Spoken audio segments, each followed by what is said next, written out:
Okay, folks, we'll reconvene the Standing Committee on Public Accounts here this afternoon. Our focus will be on the Ministry of Education. We have a lot of that work focuses on respective school divisions from across the province. I know a lot of the leadership has joined us here today, so thank you to those folks that have joined us. I will ask Deputy Minister Curry to maybe introduce who he wants to introduce at this point, and then we'll turn it over to the Auditor's Office. I think we're going to focus on chapters 2 and 1, the top of the list there together. We'll do that first. Maybe contain your comments right now to just introducing officials, and then we'll deal with each of the chapters as we go. Thank you very much, Mr. Chairman. I'd like to introduce to my right Roy Jensen, Executive Director of Corporate Services within the Ministry of Education. And behind me, to my right, to your left, Bev Hungel, Director of Finance, Corporate Services. And we will introduce the other education from school division officials as they come up to respond. Just as a reminder to all those that are here, when you're coming up to a microphone, just state who you are before you speak. At this time, I'll table PAC 8828, Ministry of Education Status Update, dated September 25th, 2019. I'd also like to thank all the school divisions and everyone involved in putting together those status updates. Those are good updates, and they really allow us to focus in on our questioning, and there's been a lot of work that's brought a whole bunch of those recommendations into compliance, so thank you for that. At this point, I'll turn it over to the Provincial Auditor's Office, and we're going to deal with the first two chapters together. Thank you very much, Chair, Deputy Chair, members, and officials. I just want to take a moment and introduce who I have with me this afternoon. Trevor St. John has joined us again. He was here this morning. Behind him is Mr. Jason Wandy and Ms. Michelle Lingbach. She's smiling away here. And Jason and Michelle led a lot of the work that's presented this afternoon here on the agenda. And in addition, Ms. Kim Lowe is with us, and Kim is our committee liaison. As the chair indicated, we're going to group the first two chapters together into a single presentation. The other ones are actually standalone topics, so we'll be presenting them individually, allowing the members time to deliberate and discuss the chapters. There is 4 chapters on the agenda. I think 4 is right. That have new recommendations for the committee's consideration. So 4 out of 14 chapters this afternoon. So we've got our work cut out for us. Before I turn it over to Mr. St. John, I just want to take a moment to thank the officials from the ministry and also from the various school divisions that are not only here that have joined us this afternoon, but in your workplace too, for the cooperation extended to our office during the course of our work. We greatly appreciate the cooperation. Thank you. All right. Thank you.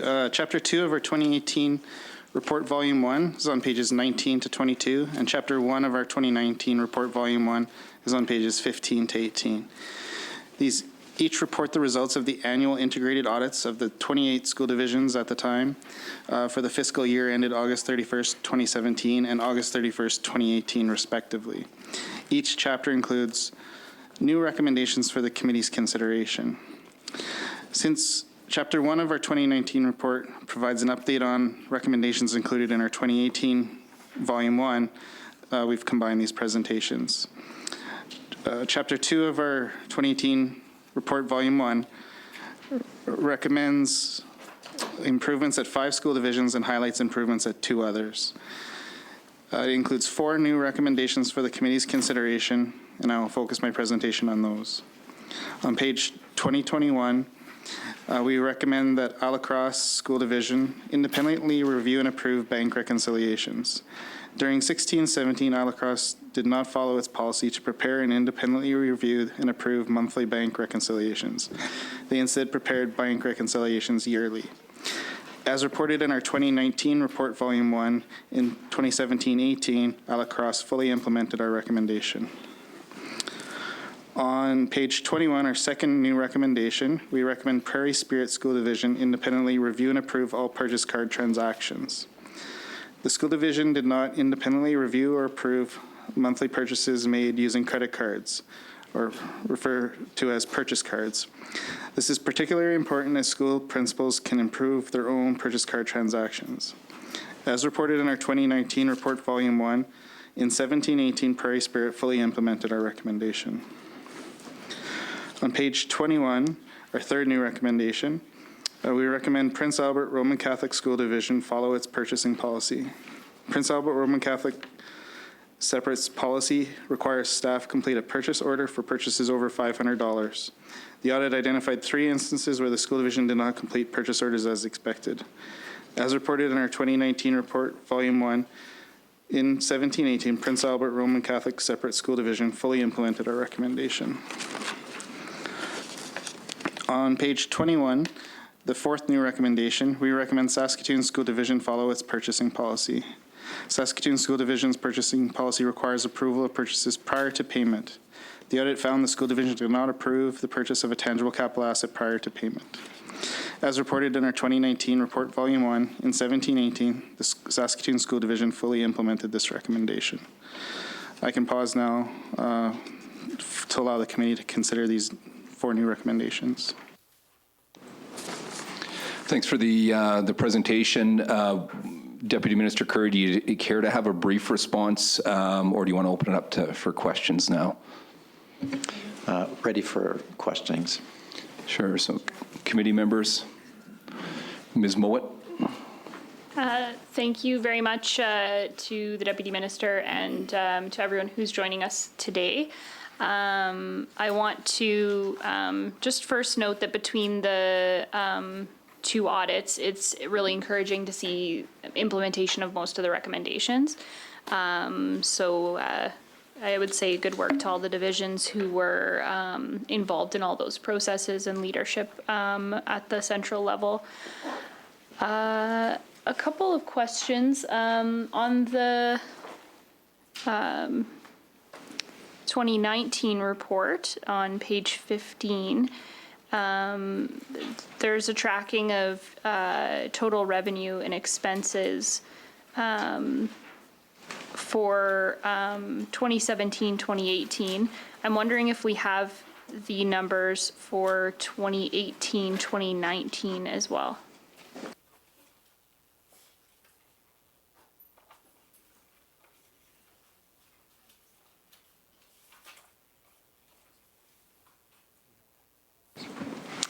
At the moment, we don't have that with us, so we would like to take that information back and then submit to committee.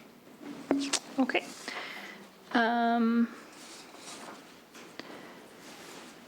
In terms of the recommendation that was partially implemented, so I'm on page 4 of the status update, the recommendations on, it says page 22, that SunWest School Division formally document its IT disaster recovery plan. I'm wondering if you can speak to what some of the challenges are that SunWest has faced in being able to implement this recommendation.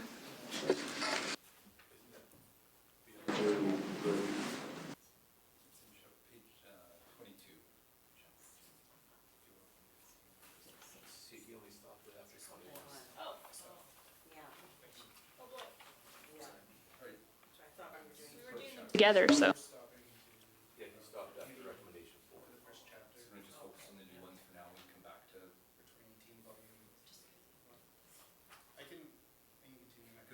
This one's identified in chapter 2 here, right? Yeah. There's an update here.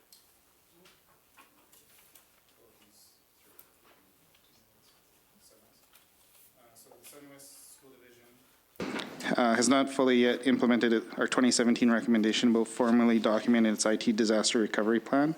By August 2018, Sunwest had drafted an IT disaster recovery plan. It expected to finalize and approve this plan during 2018-19. Yeah, so that's the update for Sunwest.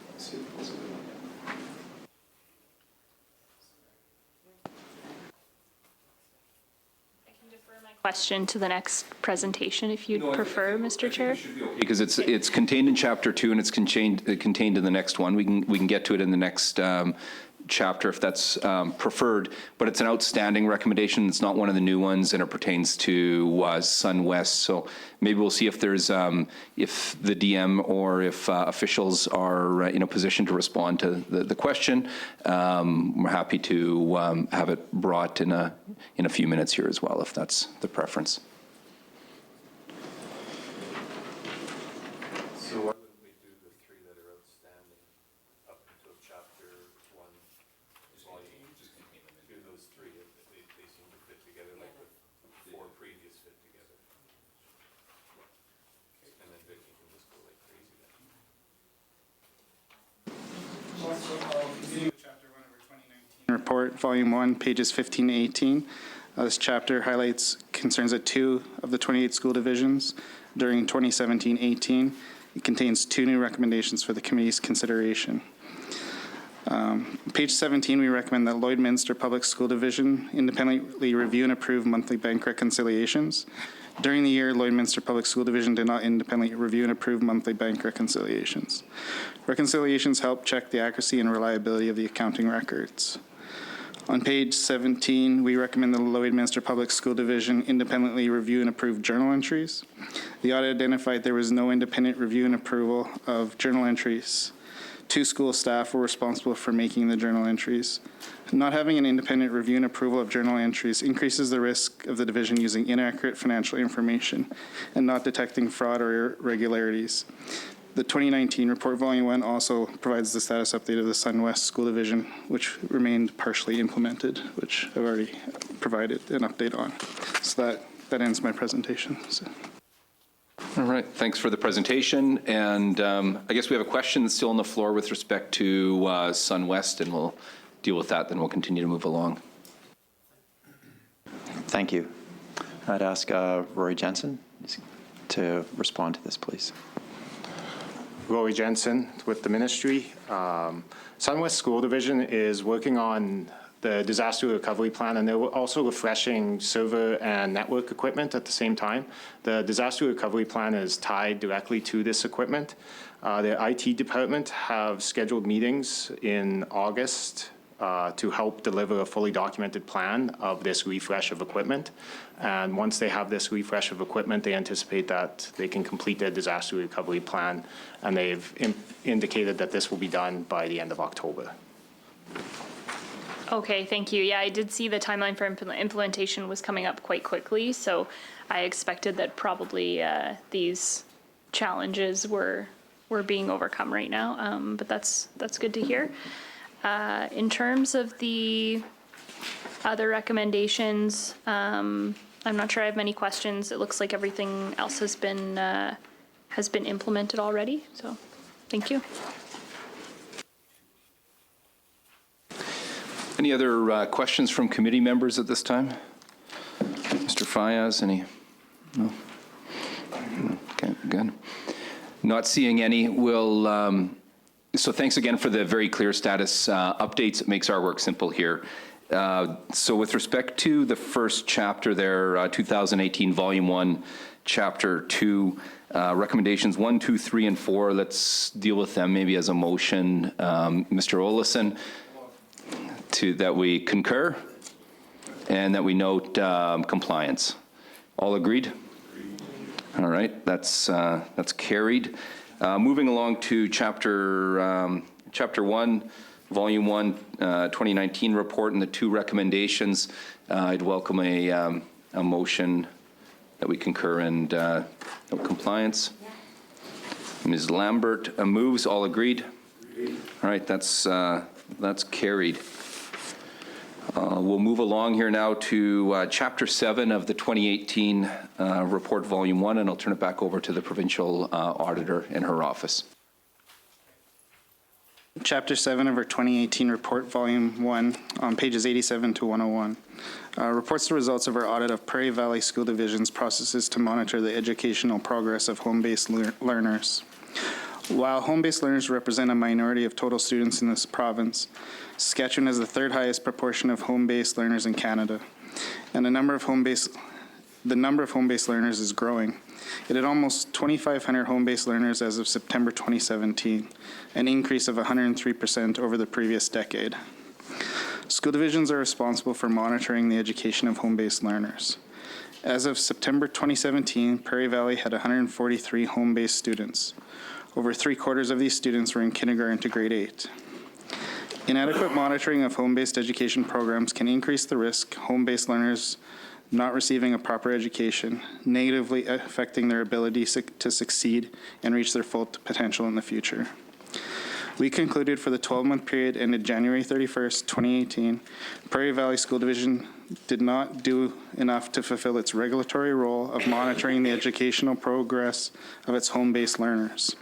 We made 8 new recommendations for the committee's consideration. Our first recommendation is on page 94. We recommend Prairie Valley School Division revise its home-based education templates, forms, and checklists to better align with the Ministry of Education's policy requirements. While Prairie Valley has standard forms, templates, and checklists for registering and monitoring home-based education, some do not align well with legislative and ministry requirements. For example, the division's education plan template did not specifically require educators to identify 3 goals for each of the areas of study as required by the ministry's home-based education policy.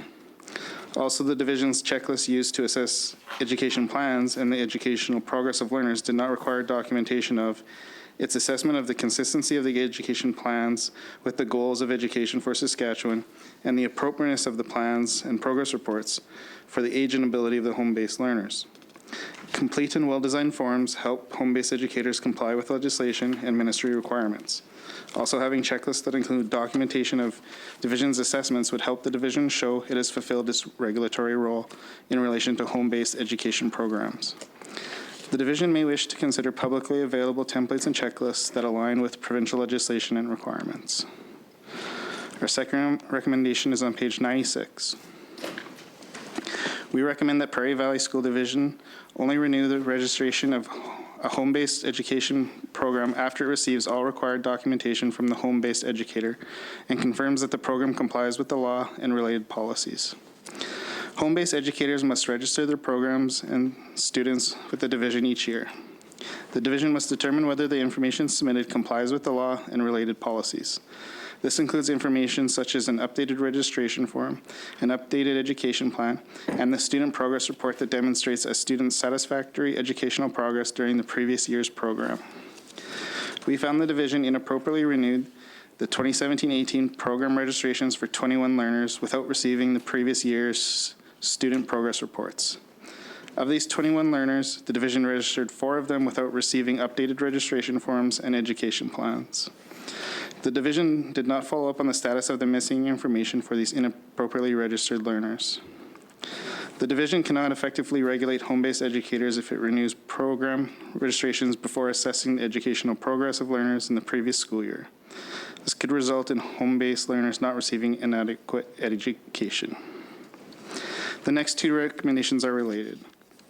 On page 97, we recommend Prairie Valley School Division give home-based educators written confirmation of program registration within the required time. We also recommend Prairie Valley School Division maintain correspondence with home-based educators about the registration, monitoring, and renewal of home-based education programs. Once satisfied that a home-based education program meets ministry standards, the division must give educators a written notice of program registration within 30 days of receiving the request for registration. The written notice of registration advises an educator that their home-based education program is legally registered. For files for 30 home-based learners we tested, because of insufficient documentation, we could not determine whether the division gave educators timely notice of their 2016-17 program registration. The division did not date stamp documents received or maintain correspondence with educators. Also, for 5 files we tested, the division did not give educators a written notice of registration at all. Not issuing notices promptly or at all increases the risk of home-based learners receiving education programs that are inconsistent with the goals of education for Saskatchewan or inappropriate for their age and ability. Not maintaining correspondence with home-based educators not only violates the regulations, but increases the risk of division staff not having information to monitor home-based education programs. The next 3 recommendations are related. On page 98, we recommend Prairie Valley School Division obtain a better understanding of the extent of school division authority to monitor home-based education. The second recommendation is we recommend Prairie Valley School Division actively assess whether home-based education plans and annual student progress reports meet the requirements established by legislation and the Ministry of Education when registering programs and monitoring learner educational progress. And the third related recommendation, we recommend Prairie Valley School Division promptly give educators feedback for all home-based learners following review of learners' annual progress reports. While we found the division had well-established policies and procedures to determine whether home-based education programs comply with legislation and established policies, the division did not consistently follow them or effectively exercise its authority to monitor home-based education programs. Our testing of 30 2016-17 school year files of home-based learners identified numerous instances where the division did not follow its processes. For example, it was not aware that it did not obtain annual student progress reports or educational plans as it requires. As such, it did not ask home-based educators to submit missing information. Also, the division did not always give educators feedback on learners' annual student progress reports. Effective monitoring involves actively assessing information submitted and obtaining missing required information. Our interviews with division staff found staff did not have a good understanding of the extent to which they could question information when exercising their authority to regulate home-based education. In addition, we found staff were hesitant to question the completeness and quality of information that home-based educators submitted. If the division does not fully understand the extent of its authority to monitor home-based education, it cannot effectively hold educators accountable for complying with the related legislation and policy requirements. Ineffective monitoring can result in the division not providing home-based educators with timely feedback concerning their home-based education program, which can result in learners not attaining sufficient educational progress for their age and ability. On page 99, our last recommendation in this chapter, we recommend Prairie Valley School Division consider the use of incentives to encourage educators to comply with home-based education documentation requirements. Unlike some other Saskatchewan school divisions, Prairie Valley did not use incentives to encourage home-based educators to submit all required documentation. Some school divisions do not give educators full reimbursement of eligible educational expenses until the educators have submitted all required information. Implementing incentives to encourage educators to comply with the home-based education requirements can foster educators' compliance and reduce levels of resources needed by the division to follow up with educators on missing documentation. That concludes my presentation. Thanks for the presentation. Would you care to provide a brief response, Deputy Minister Curry, before we open it up for questions? I appreciate the auditors noting of the school division having clear policies to regulate home-based education programs and also an approach to register, monitor, and support.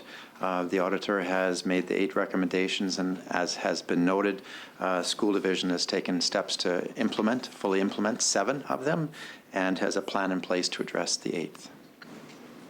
Thank you. We'll open it up for questions. Ms. Mowat. Thank you very much. And thank you for the detail in the status update around each recommendation. In terms of when we're talking about home-based learners, so we understand that the school division had almost 150 home-based learners in 2018. How many home-based learners are we talking about across the whole province?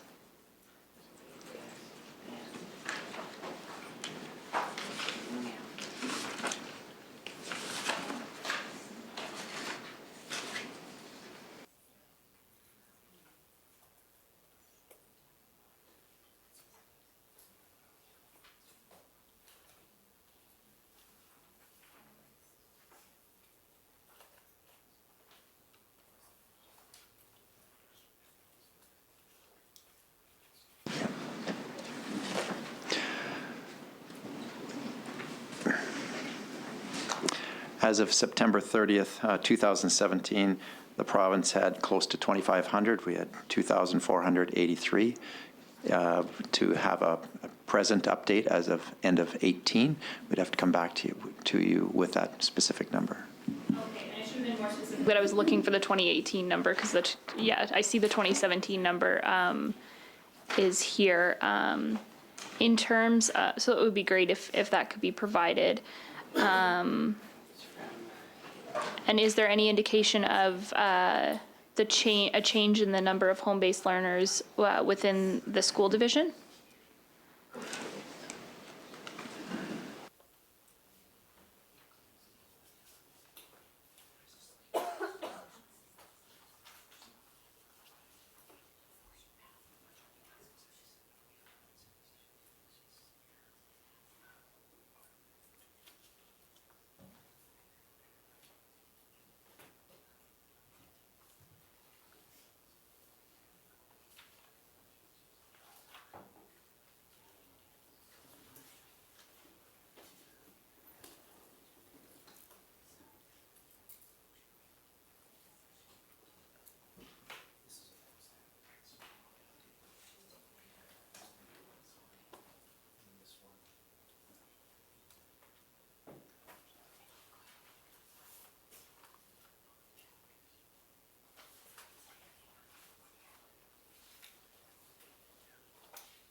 Claremont, I'm the director for Prairie Valley School Division. I guess just before I answer the question, I do want to thank you for the opportunity to address these. I want to thank the provincial auditors and the committee for the work that they did, and the ministry for the support that they did in helping us come to terms with this and addressing the needs. And we certainly took the feedback very seriously, and I hope that you see that we put a lot of effort into addressing the recommendations as they are. In relation to your question specifically, in 2018 we had 158 students registered for home-based education, and for the current year we currently have 177 students. So there is an increase, and has been a slight increase over the course of the last 3 years. Thank you. And thank you for your comments as well. In terms of the overall cost that's been provided for home-based education programs, on page 90 of the report, the provincial auditor says that in 2016-2017, the division reimbursed over $60,000 for home-based education programs, and 2015-2016 over $25,000. Do you have these numbers for 2017-2018 as well? I'm assuming they would probably be slightly higher if we've seen an increase in student enrollment.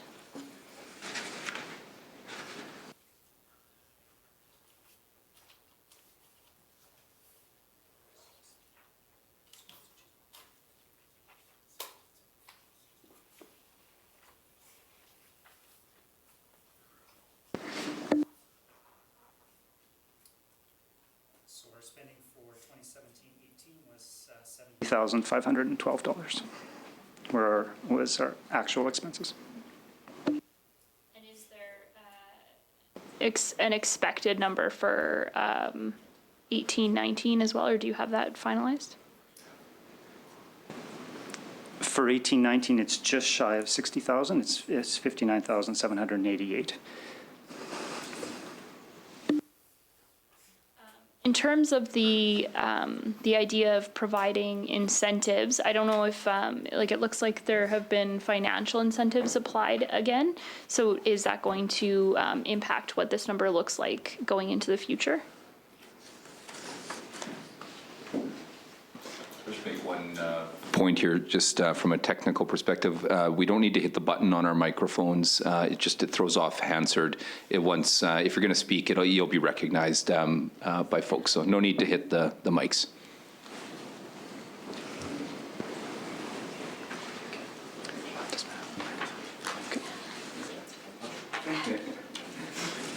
So I can speak? Okay. So we, in terms of the recommendation, we've returned to the practice of reimbursing expenses after we have approved their year-end progress reports and plans. And as far as would we anticipate an increase in our expenses, our answer is, and now that's a speculation, but our answer is no. We just want to make sure that the plans that are submitted are compliant, and in which case then we would happily reimburse them their expenses. Thank you. On page 94, it's looking at the supports readily available to home-based educators, but limited use of non-financial supports. There's mention of a home-based education consultant within the division. Is this consultant still in this portfolio? Does someone still exist that does this work? We did not have a consultant that was exclusively tagged to home-based education. It was part of the portfolio of another consultant. And because of the seriousness that we took in relation to this, we actually asked a superintendent of education to oversee the restructuring and the implementation of our processes for home-based education. And in fact, he's sitting behind me, Mr. Mike Embry. And because we wanted to make sure that we addressed all of it. And so currently we don't have a consultant that oversees home-based education. It's a superintendent of education. Thank you. And in terms of splitting an FTE or splitting a portfolio for home-based education, perhaps the deputy minister can answer, but is this something that sort of consistently happens across divisions where there will be someone that has this as a focus as part of their portfolio? We see that the responsibilities borne by the respective school divisions will have a mechanism or structure in place to address, support, monitor, and evaluate the home-based education program. So there will be somebody within each school division who would be given the opportunity and the responsibility to oversee such a program. In terms of just getting past the fourth recommendation here, so getting into the fifth, page 97. So the auditor goes into some detail to talk about basically what happens when required information such as progress reports are not made available. I'm wondering, from the division's perspective, what risks are associated with failing to track student progress?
I think for us, the biggest risk is quality of programming for home-based education.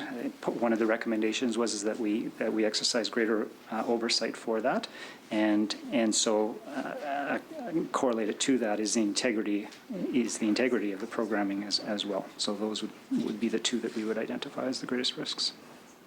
Thank you. And would you say that with the new processes that have been implemented, you have confidence in in the reporting that is being presented now?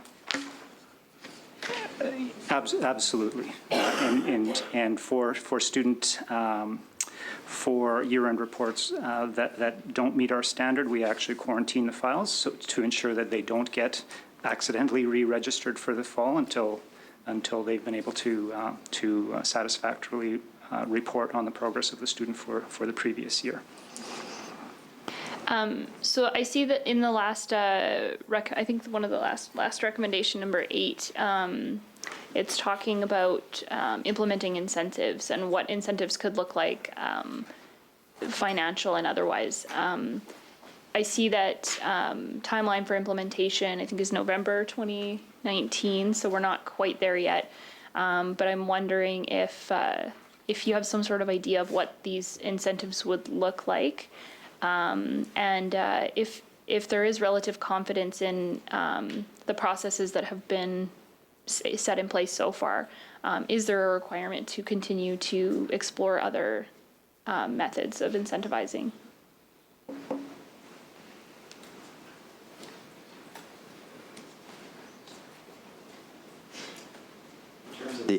In terms of the incentives that have been referenced and established, there's been a follow-up in terms of providing reimbursement to the home-based educators only after the year-end reports have been received, evaluated, and finalized. As has already been referenced as well, November 19 is when look to fully actualize and realize these. I think with an eye towards, and I'll let the school division speak further for this, to also consider other potential incentives that might be of strength and enabling for the families to provide that home-based education structure so that they can be compliant and realizing the reimbursement of their respective funds. One of the challenges that certainly comes to mind for me is if folks don't have a lot of cash on hand, but are doing home-based learning, but don't get the reimbursement until after. I could see that being, if it's not until after year end, I could see that becoming a barrier for folks. So yeah, I'm certainly interested to know what other incentives would look like as well. Perhaps what I would add is that's why we felt that it was partially implemented in one of our plans moving forward is to contact other school divisions to problem solve, to see if they have practices that we might adopt as well too, that might help encourage both compliance and perhaps even address the issue that you raised as well. For sure, yeah. One might expect that if your school division is encountering these issues, it's well, yeah, they exist elsewhere too. Thank you. I have no further questions, Mr. Chair. Any other questions? I just have one small one. This may not apply to the divisions, but the auditor, you say that should consider the use of incentives to encourage. So if they considered them and didn't move forward, is that not implemented? Or if they've considered them, the word consider is an interesting term for a recommendation from an auditor. Thank you. That's a really good question. And it's actually one that we deliberated carefully on. In this area, what we realized is that, when we looked across the piece, we saw that other school divisions were doing things to try to encourage people to submit, but if they got to a point where people are submitting and they don't need incentives, as long as they pursued them, we're not going to say, hey, you didn't do an incentive, because you might not need it, right? So, yeah, so we land on consider. So does it work within your situation, right? So give thoughts in terms of what you can do, because at the end game, what we want to do is create an environment where the educators are submitting their information and proper information, right? So yeah, so we landed on a softer spot in essence. So whether they do or whether they don't, it's implemented. As long as they have careful consideration and they can show that, so yes. So we could totally take all 8 as Sure, if you want to. implemented. They're still in the process of considering. They said Which they're is the talking to other request. school boards, so. Yeah. Okay, so it's, they haven't, but I don't know. Sure. haven't suffered. Either way, there's a check and balance that goes back with the auditor and the division. Will make their decisions, so they're considering it. I do have one question. Thanks, Director Lermigno, for your responses here. My question would be for the Deputy Minister, just in the sense, I was looking at those numbers, 2,500 students being home-based educated isn't a large number. I think it's just over 1% of the student population, but it has grown significantly over the last decade. It's doubled over the last decade. What factors would you attribute to that significant increase, 100% increase in home-based students? In my experience, I have found that our home-based educators programs throughout many school divisions in the province are quite strong. They have a very significant network of support and access to the resources through the existing school divisions. And as we know that they are connected to their home school division and enabled to access resources, educational resources, access extracurricular activities, and stay connected in that way. They also, the home-based network structure of the province is one that they reach out for each other's support from a home-based perspective throughout the province to inform and educate and work together as to how they can individually and collectively provide a quality education to their respective children. And so you see that network as becoming more active in promoting the option of home-based education? I can't qualify that it would be more active. I believe it's an established structure that for those who are interested in seeking out the opportunity of home-based education, there are people available with whom they can speak. From experience, I've not known of the proactive engagement of come consider home-based education. It's more, I think, of an individual choice or small group choices that way. So the resources are there if wanted. Thanks again to the division. I see a question from Ms. Lambert. Now that we're on the subject of the increase, 103% increase since, in the last decade, I've read articles that parents have chosen home-based learning as a result of bullying in school. And I'm wondering if you have a comment on that, whether you think that is reflected in the increase in the home-based choice. I believe there's an element to that, and the exact how much, I'm not informed to indicate or just to consider, but there is an element of that, and based on experience in our conversations with school divisions, our own personal experience, is that would be a part of it, but not the major part of it. I believe that the home-based education interest is based on a quality education provided by the home-based educators, and they seek to structure a network to provide. But there is an element of as you've referenced, the bullying aspect and an interest to change the education structure for one's child so that they don't continue to exist in that element. Not seeing any other questions at this point. Again, thanks to the division for all the work to implement these recommendations. Should we deal with a motion that deals with the first seven? Or okay, so 1, 2, 3, 4, 5, 6, 7. Mr. Olesen. You'd like to move? You make a motion that we concur and note compliance. All agreed? All right, that's carried. And with respect to recommendation 8, if someone want to bring forward a motion that we concur and note progress. Ms. Lambert. All right, all agreed? All right, that's carried. Thanks again. We'll move along now to chapter number 11 in the 2018 report, volume 1, and I'll turn it over to the provincial auditor and her office.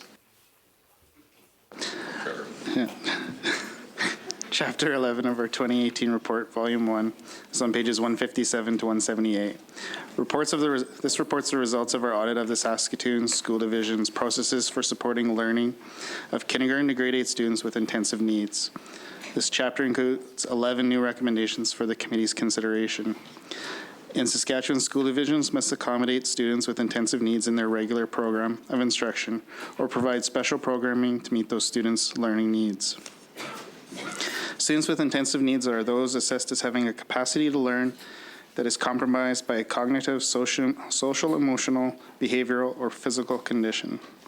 In 2016-17, 7.3% of kindergarten to grade 8 students in the Saskatoon School Division were identified as having intensive needs. We concluded that for the 12-month period ended December 31st, 2017, Saskatoon School Division had effective processes for supporting learning of kindergarten to grade 8 students with intensive needs other than the areas of our 11 recommendations. Our first recommendation on page 167, we recommend Saskatoon School Division formally estimate the future enrollment of kindergarten to grade 8 students with intensive needs. The division informally expects 5 to 7% of students to have intensive needs. It does not update its estimate annually or estimate the number of students with intensive needs for an upcoming year. In 2015-16 and 2017-18, we found the actual enrollment of students with intensive needs exceeded the upper range of the division's estimate of 7%. Reliable estimates of enrollment numbers of students with intensive needs would give Saskatoon public better information to determine the resources necessary to support those students. Without reliable estimates on future enrollment of students with intensive needs, the division may not determine the amount of resources it needs to provide those students with sufficient support. Our second recommendation on page 169, we recommend Saskatoon School Division analyze trends in the number of kindergarten to grade 8 students with intensive needs and their categories of intensive needs. Saskatoon Public does not analyze its population of students with intensive needs to identify changes or trends. Our analysis of records in the division's student supports IT system found the student information was entered inconsistently, with some students being recorded in the system twice. We also found that prior to 17-18 school year, the division retained records on students receiving additional supports who are not designated as students with intensive needs. Inconsistent entry of student information can make analysis of trends or changes in students with intensive needs difficult. Our next recommendation on page 169, we recommend Saskatoon School Division document its determination of staff needed to support kindergarten to grade 8 students with intensive needs. The division had not documented its determination of the number of staff needed to support kindergarten to grade 8 students with intensive needs.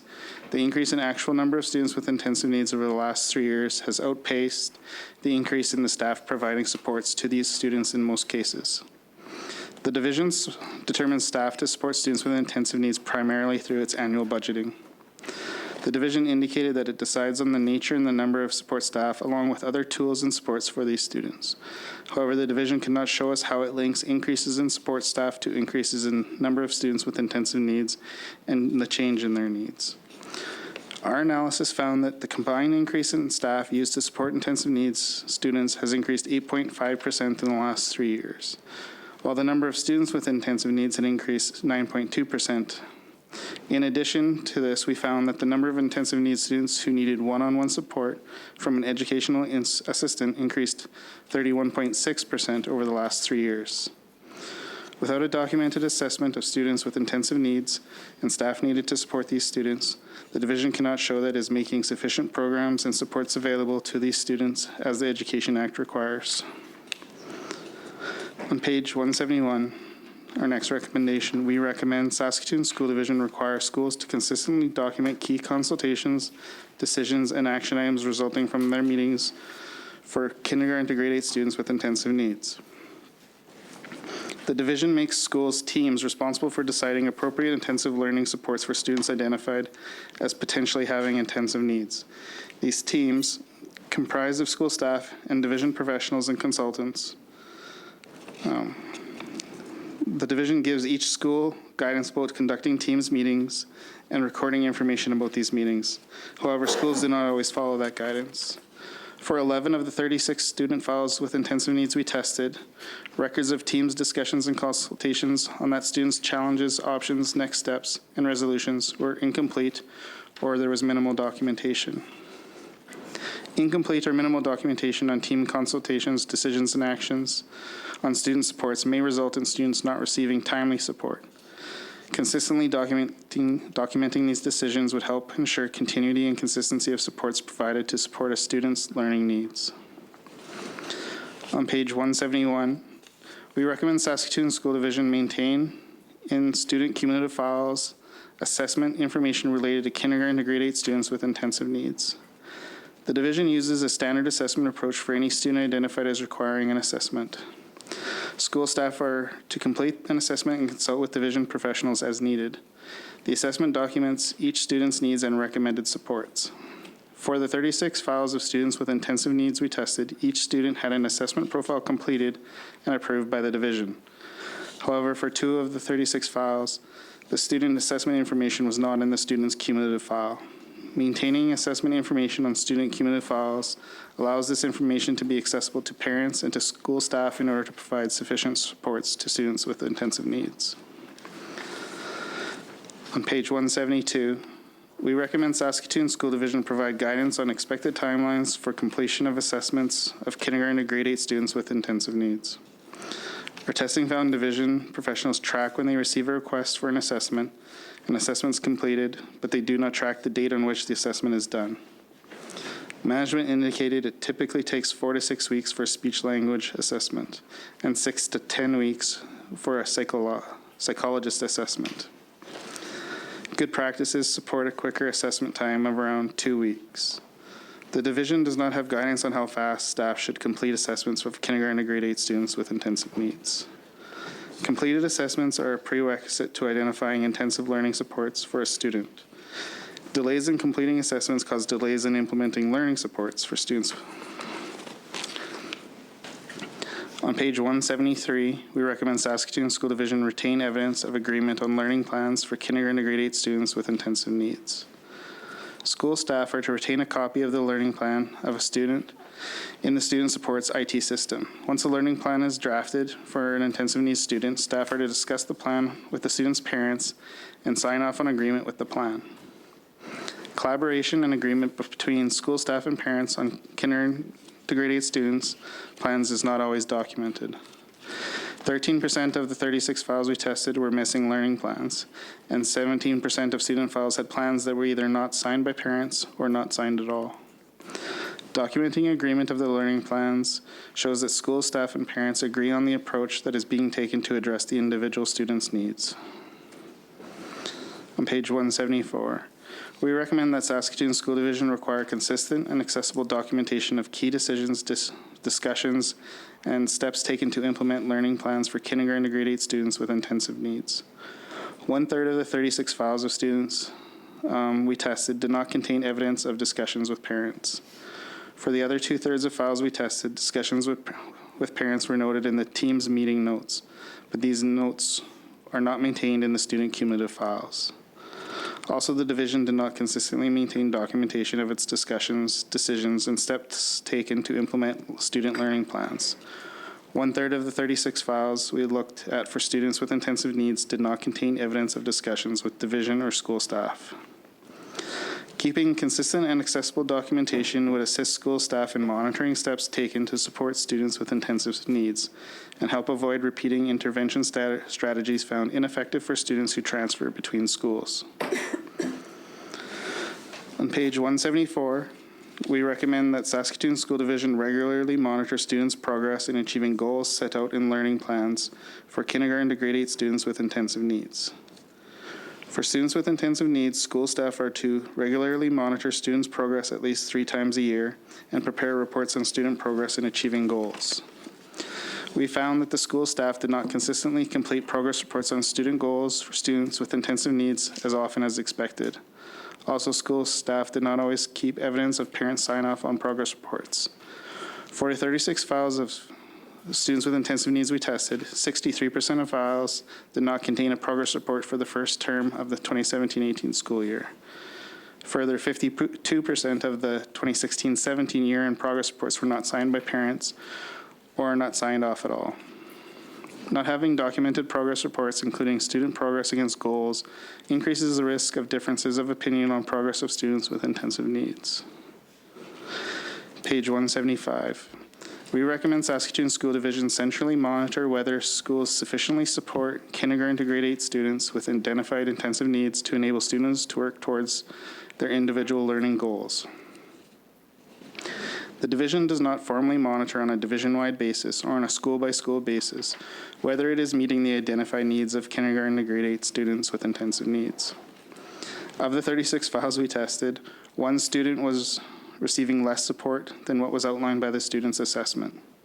Upon further examination, the allocation of educational assistance within that school, we found the school had not allocated those educational assistance based on the assessed needs of its students. That is, it had provided other students assessed as having lesser needs with educational assistance before the student we tested. The division does not require schools to report whether students with intensive needs are progressing against goals as expected. Such information would help the division determine whether it is providing sufficient support to students with intensive needs. The information would also help the division evaluate deployment of resources to schools to support those students. In our 11th recommendation on page 177, we recommend Saskatoon School Division provide senior management and its Board of Education with enough information to determine the sufficiency of learning supports for kindergarten to grade 8 students with intensive needs. Senior management and the board receive high-level activity-based information instead of results-based information about intensive learning support programs. The reports do not indicate whether the intensive needs support programs or schools are sufficiently meeting the identified needs of students. Although division staff centrally monitor waitlists for its specialized programs, management and the board did not receive written reports about waitlists for the division's specialized programs or trends in the number of students or the trends in the number of students with intensive needs or types of their needs.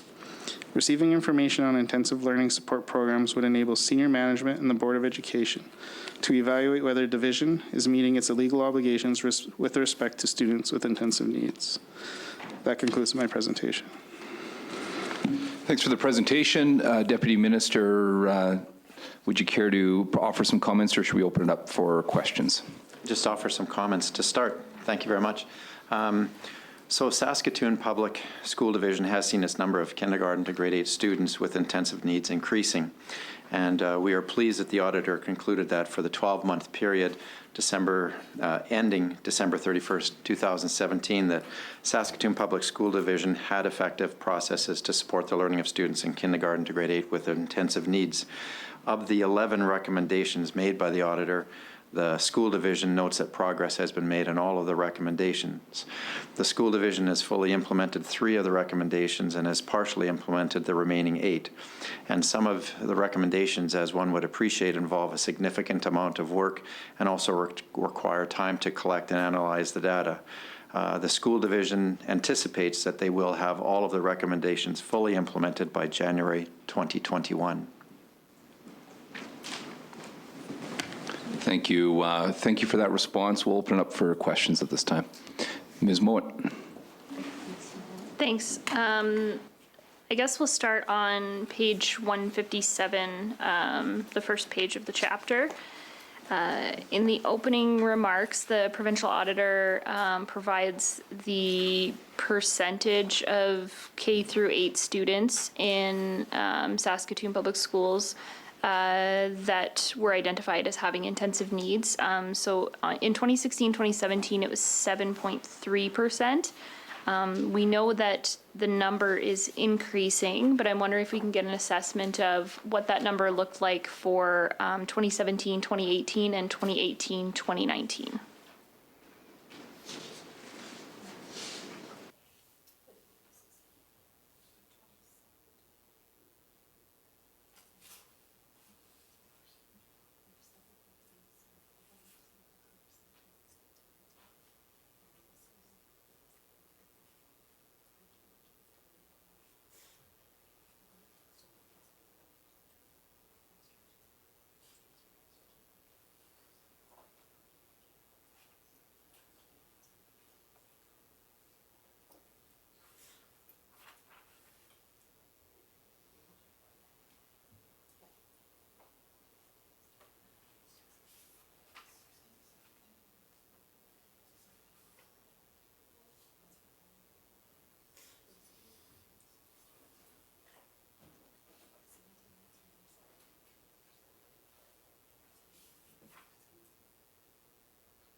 As has been noted, the 16-17 percentage was 7.3.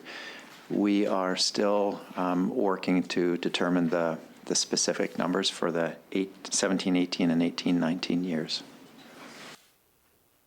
Okay, thank you. And so the same can be said for the forecast for the future, I assume? Is that the forecasted numbers, we're not quite there yet in terms of being able to forecast? Thanks. We are going to continue with the assumption that need is increasing, though? Okay. I was like, without having the numbers in front of us, okay. And that's certainly what I've heard anecdotally as well, but I just haven't seen any numbers, so I just wanted to check on that. In terms of province-wide, though, the number of students with intensive needs, is there a way of us comparing the Saskatoon public to what's happening with the rest of the province? There are mechanisms to make those respective comparisons. So they were at 7.3% in 2016, 2017. What does the province-wide average look like?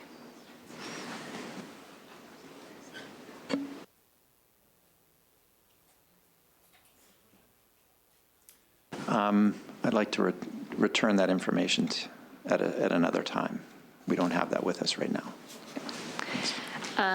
It seems I've heard that if folks are living in rural areas and know that supports can be provided in bigger centers, that can sometimes be an incentive for the families to move. So I would suspect that it's a little bit higher, but we'll look forward to seeing some of those numbers.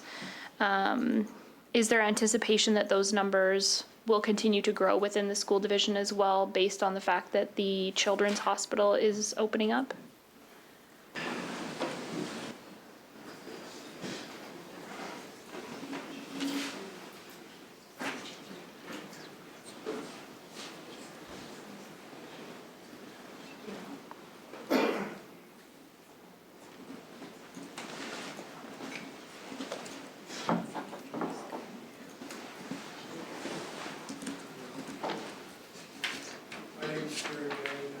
CFO for Saskatoon Public Schools. So to answer your question, yes, we foresee increased growth with the Children's Hospital coming in. We don't have the numbers yet because it just opened up recently. So, but we do have care homes in the city of Saskatoon, probably like Regina does, where people from outside the city come and stay there. And so that adds to our numbers. Mm-hmm. And I can tell you that Saskatoon Public as a whole, we grow by about 2% per year, but within that, intensive needs is growing a lot faster. And then there's different levels of needs that are required.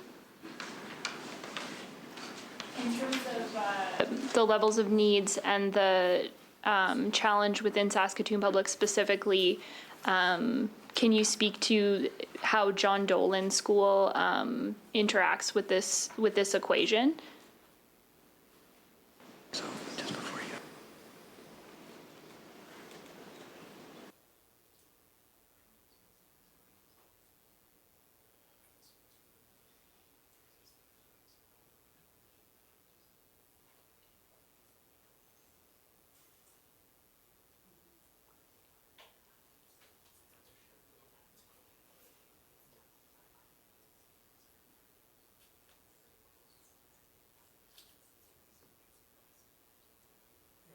May not know, John Dolan's a unique school. It's kind of a blend between health and education because there's hospital beds in there, IVs, and actually we've got a special needs playground there that's been donated to, so we can have children in wheelchairs actually go on swings.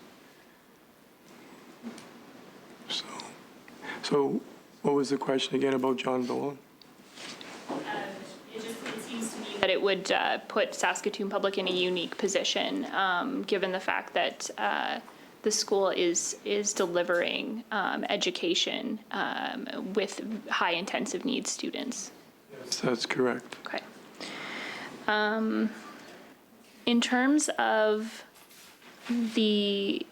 just broadly a little bit about the need increasing, and perhaps this is a question for the Deputy Minister, is there an assessment overall on why we have more students with intensive needs and what this, is there some sort of analysis happening at the provincial level?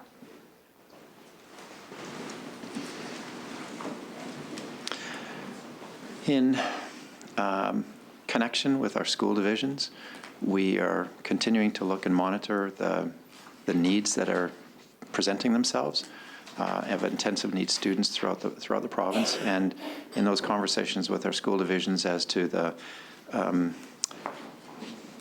uniqueness of areas of the province which may be referenced, i.e. has already been spoken to here, that Saskatoon has the resources that other centres may not, so that might draw more families and children to their respective school divisions.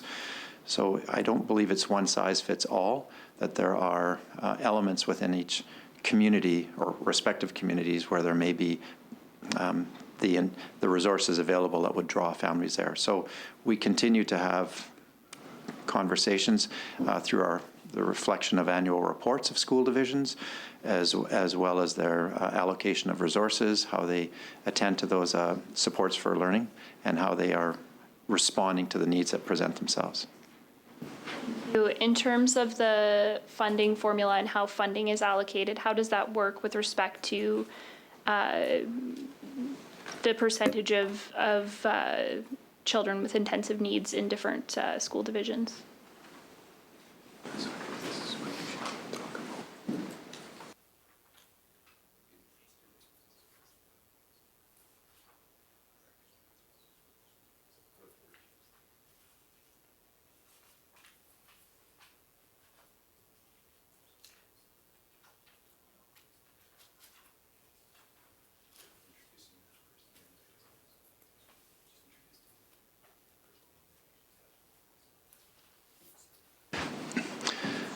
As part of the provincial funding formula, we have in excess of $250 million that are allocated to the supports for learning.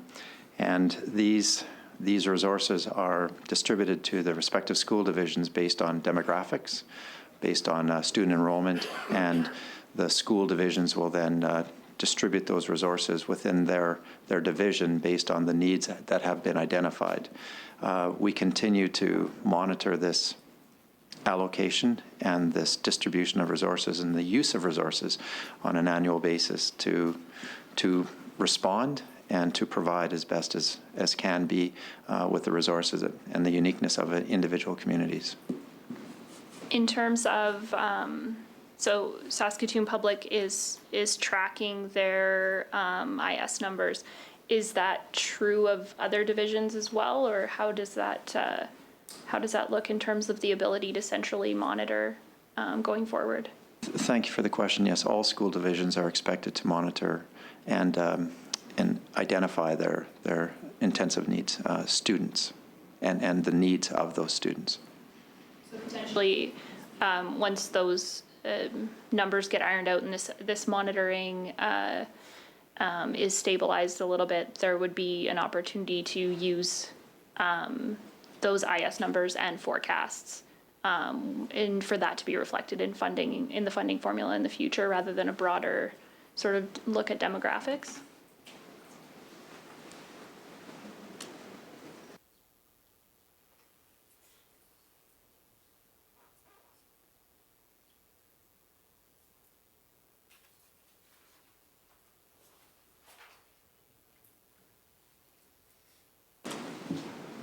The funding formula is designed to take into account past enrollment, projected enrollment, population demographics based on Statistics Canada.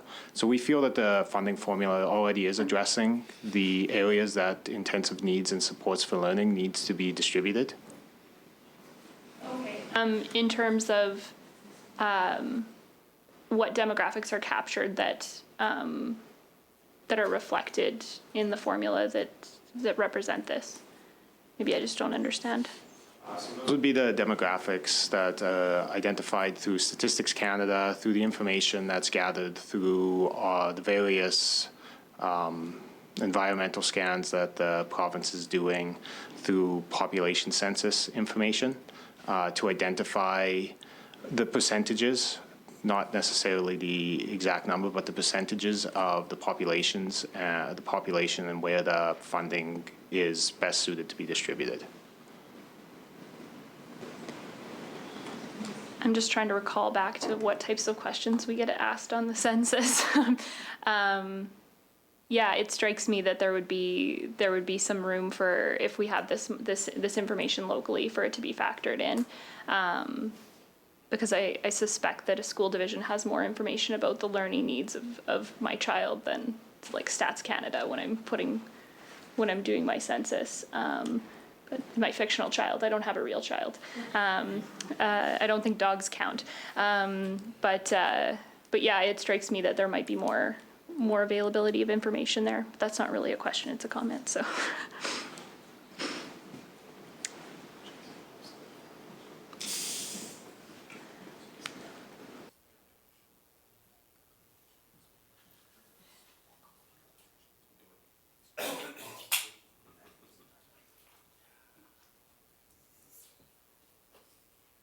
I was wondering if you were going to respond anymore, but I can move on to another question if you, okay.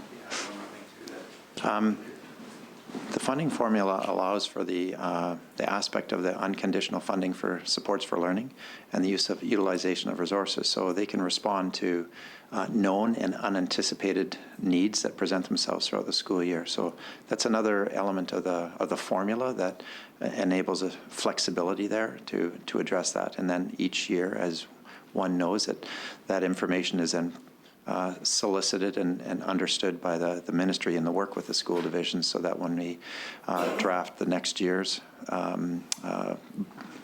information regarding resources, that's taken into account as to what the specific and the school division needs are.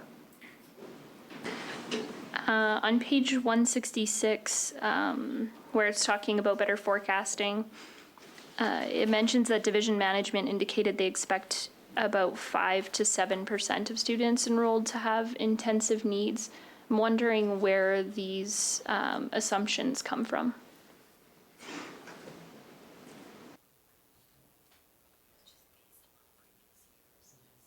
It's just based on previous years and then extrapolating forward.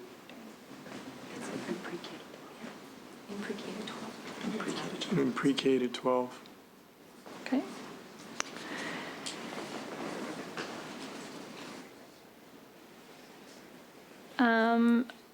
There's a discussion about staffing on page 167, that the increase in the number of intensive needs students has outpaced the increase in staff providing these supports. Is this a matter of resources, or what would you attribute this to?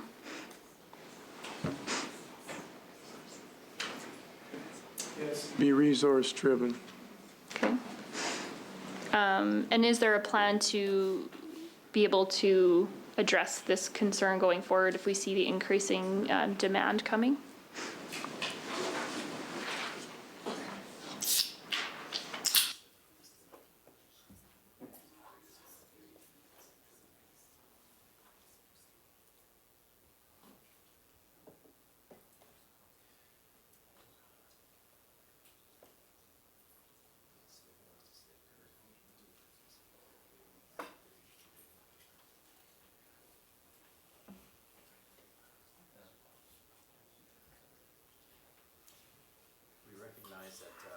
Resources are required to address the needs, and the work of the Saskatoon Public School Division is utilizing the resources that have been made available to them through the funding formula to address the needs that they have. And so it's an annual situation where the resource-based allocations will enable and as best structured can be to respond to the needs. I think that the questions posed was, would more resources enable? And that's a very interesting question, and it's one that we work with the resources that we have to enable the best programming possible. Thank you. In terms of one-on-one EA support, there's a couple of different times that it's mentioned in the chapter here. So the first one is on page 164. One-on-one support assigns a specific educational assistant to a student on a full-time basis. The division processes and approves requests for one-on-one support centrally. In terms of, and then again on page 168, in figure 10, it talks about the number of K through 8 students requiring one-on-one EA support. It shows that it's increased from 2015 through 2018. Is there a number for what that student number looked like in 2018, 2019?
Thank you for the question. The reference there on page 168 shows the kindergarten to grade 8 student numbers, as you can see there, for 204. What we have are the pre-kindergarten through to, or kindergarten through to grade 12 numbers, which have increased, but I don't have them broken down into the same K to 8 that's been referenced here. There's still a trend of increasing pre-K to 12. Yes. Okay. Correct. What did that number look like over the past 3 years then? Like if you had that number in front of you, I'll hear that one if that's okay. The number of 391 for the 2019-20. 1920. And what was it like 3 years prior? Like 18, 19? For 18-19, we have 352. 17, 18? 336. And what about 16, 17? Do you have that? 315. 315? Okay.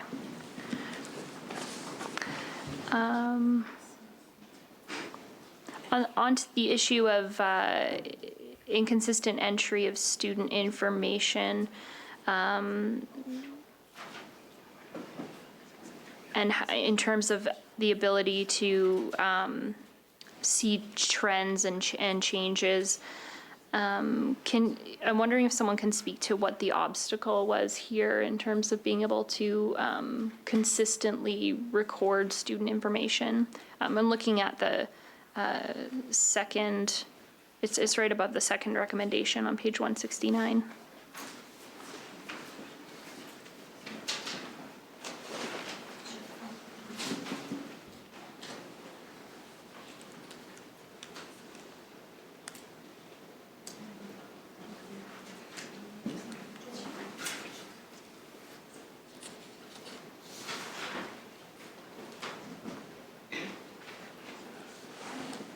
Pardon me, I'm Gail Satos with Saskatoon Public Schools. You're asking about the categories and analyzing trends in category? Is that, or which?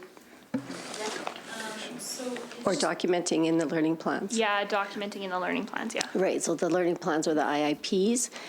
Because we have moved over the last few years into the Clever software as a way to maintain those learning plans, in some situations, I think there was issues around people understanding the format and then recording progress. Some of the Term 1 progress reports were not found because we had 4 tabs on the Clever software.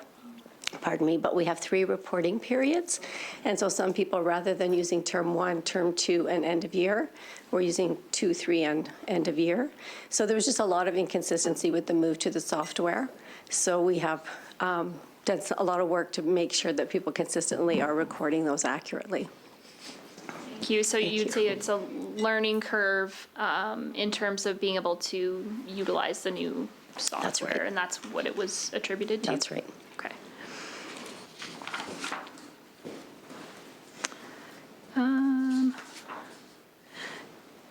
When we look at page 172, just as it regards the 6th recommendation, so we're talking about expected timelines for assessments.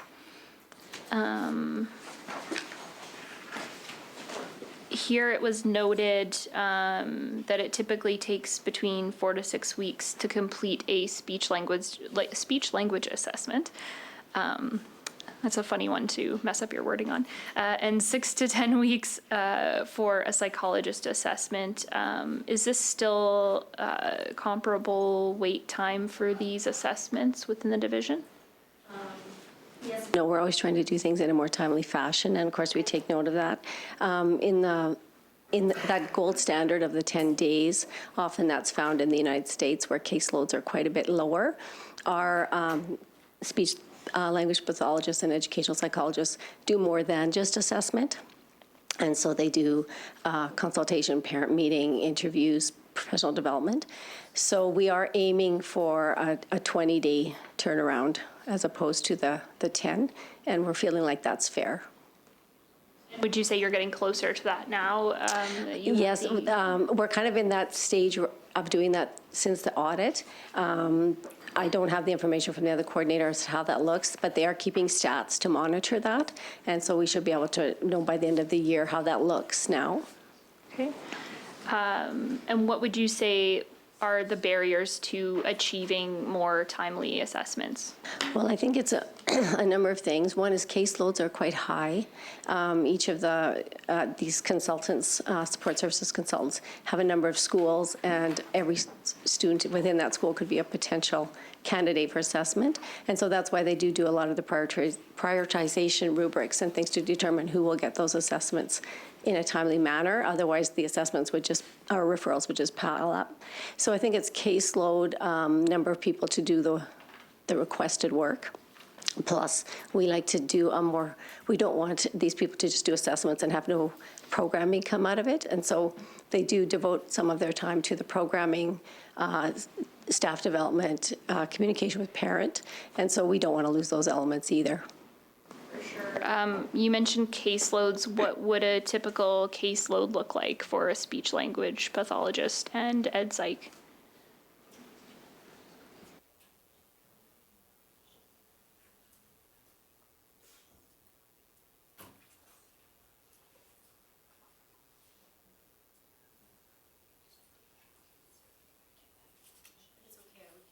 Check with the coordinator who oversees those consultants and get that information to you, because I don't know it. Yeah, sure. If we could get it back, that would be excellent. I'm just about done here. In terms of recommendation number 3, I'm just seeing on the status update that the timeline for implementation, so I'm looking at we recommend that they document its determination of staff needed to support K-8 students with intensive needs. The timeline for implementation is January 2021. I'm just wondering, is this because the other data that needs to be collected won't be in place before that, or what's the timeline for it being pushed back? There's a few layers to this. So we do have the rubric for the elementary resource teachers, as you see. So we've been using that for several years. So that one is obviously done.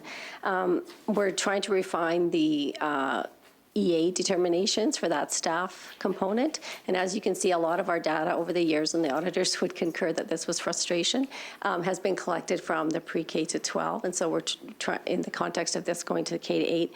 And we're also trying to find ways to use the new Clever software so it's automated and it's generated easily and accurately. For some of the EA requests and that kind of thing. As far as the support services consultants, the SLPs and the ed psychs, they're trying to do some work around determining how to even come up with a formula, if you want to say that. And I think that's going to be a difficult task to find something that represents what could be a useful ratio of staff to student that can actually be afforded. So I think that will be the harder piece, and that's why we give the longer timeline. Some of these will be easier. Some will probably take a little more thoughtful reflection, I think. Thank you.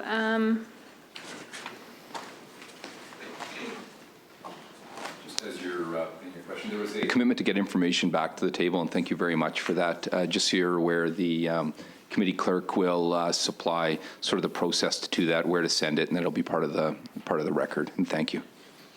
Thank you. My last question. On page 177, the last page of the chapter, it says, for example, we found that in February 2018, the division requested funding for additional educational assistance to support students with intensive needs. I'm wondering if this funding was provided when it was requested.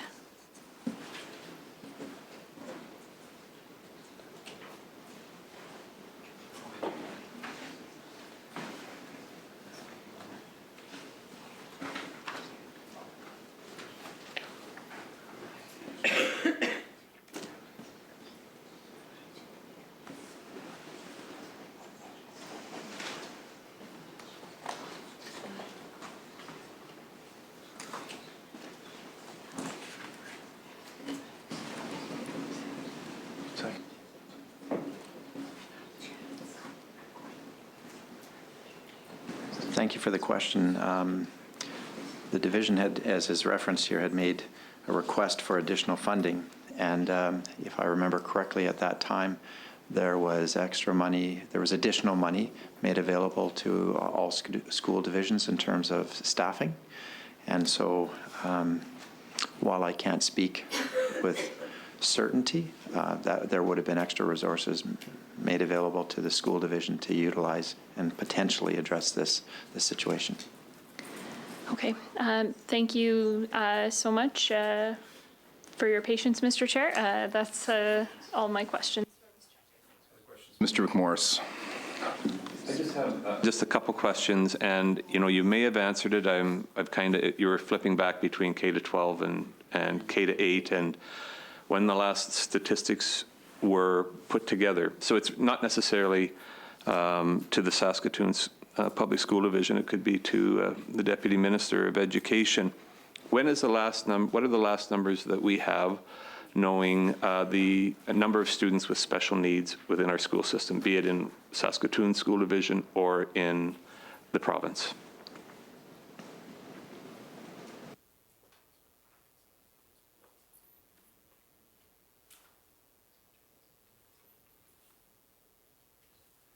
We would have had the most accurate and recent numbers of September 30th, 2018. Right. September of 2018. September 30th. Not June of 2019? For reconciliation purposes? Well, we just would have, the intake would be in September. We finished the year in June of 2019. Right. We don't have a hard number sometime through the summer, knowing what the 2019 numbers would be? I'm just asking. I don't know. I'm just asking.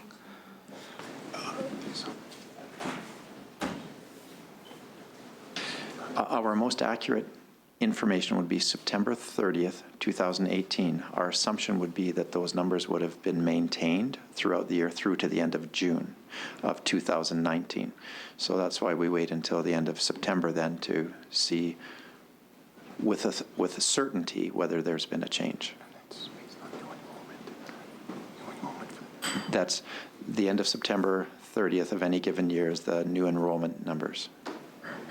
Right. And so I guess, and maybe there isn't a need to do and lack of a better term, but an exit in June as to what your actual numbers are, so you're more accurate going into September of this year.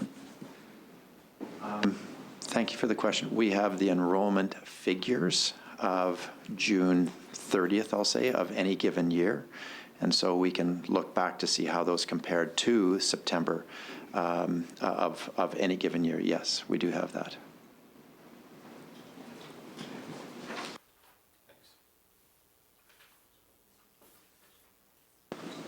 Any other questions?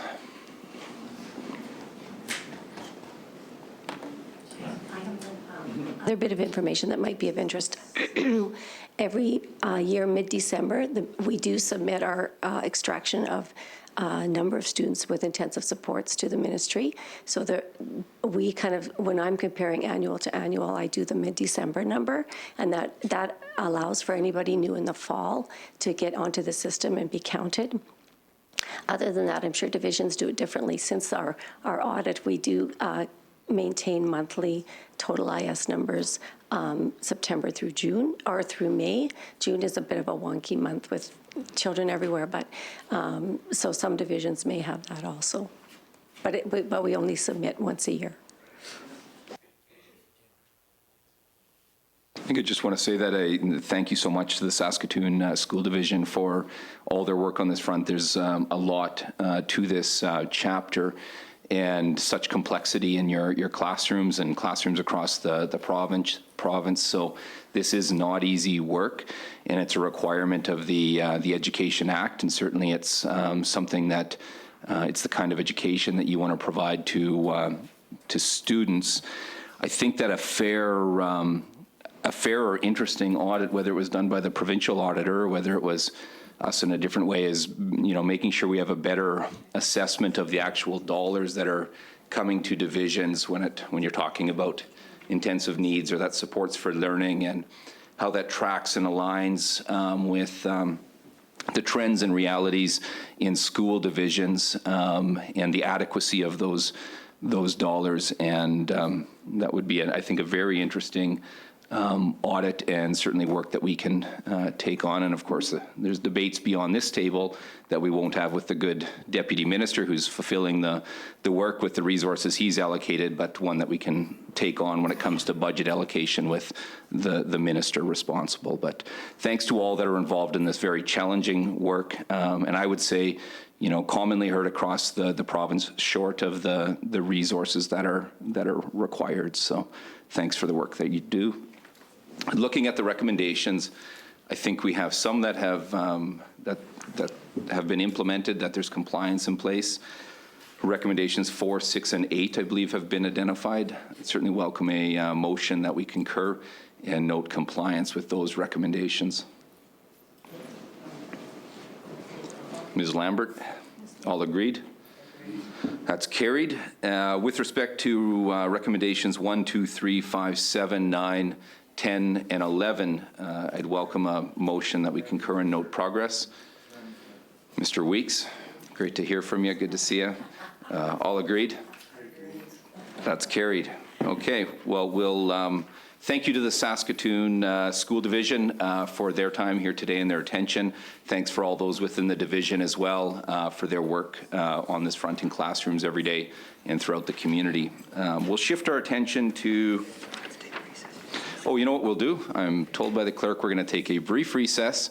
We don't have any more reports with new recommendations, so we can't assure Ms. Moe always has good questions, so I'm not sure of the pace of the rest. It might move along a little bit quicker on some fronts, so we'll take a 5-minute recess, and I see Deputy Minister Curry has a comment he'd like to make. I have a few of our school division personnel leave, so I'd just like to acknowledge and thank them for making their presence known and be able to respond to some questions too. So I want to thank them and acknowledge them. Thank you. Thanks so much. All right, brief recess.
Public Accounts will reconvene at this point, and we'll turn our attention to Chapter 44, Procuring Goods and Services. Again, the attention on this one is the Saskatoon School Division, number 13.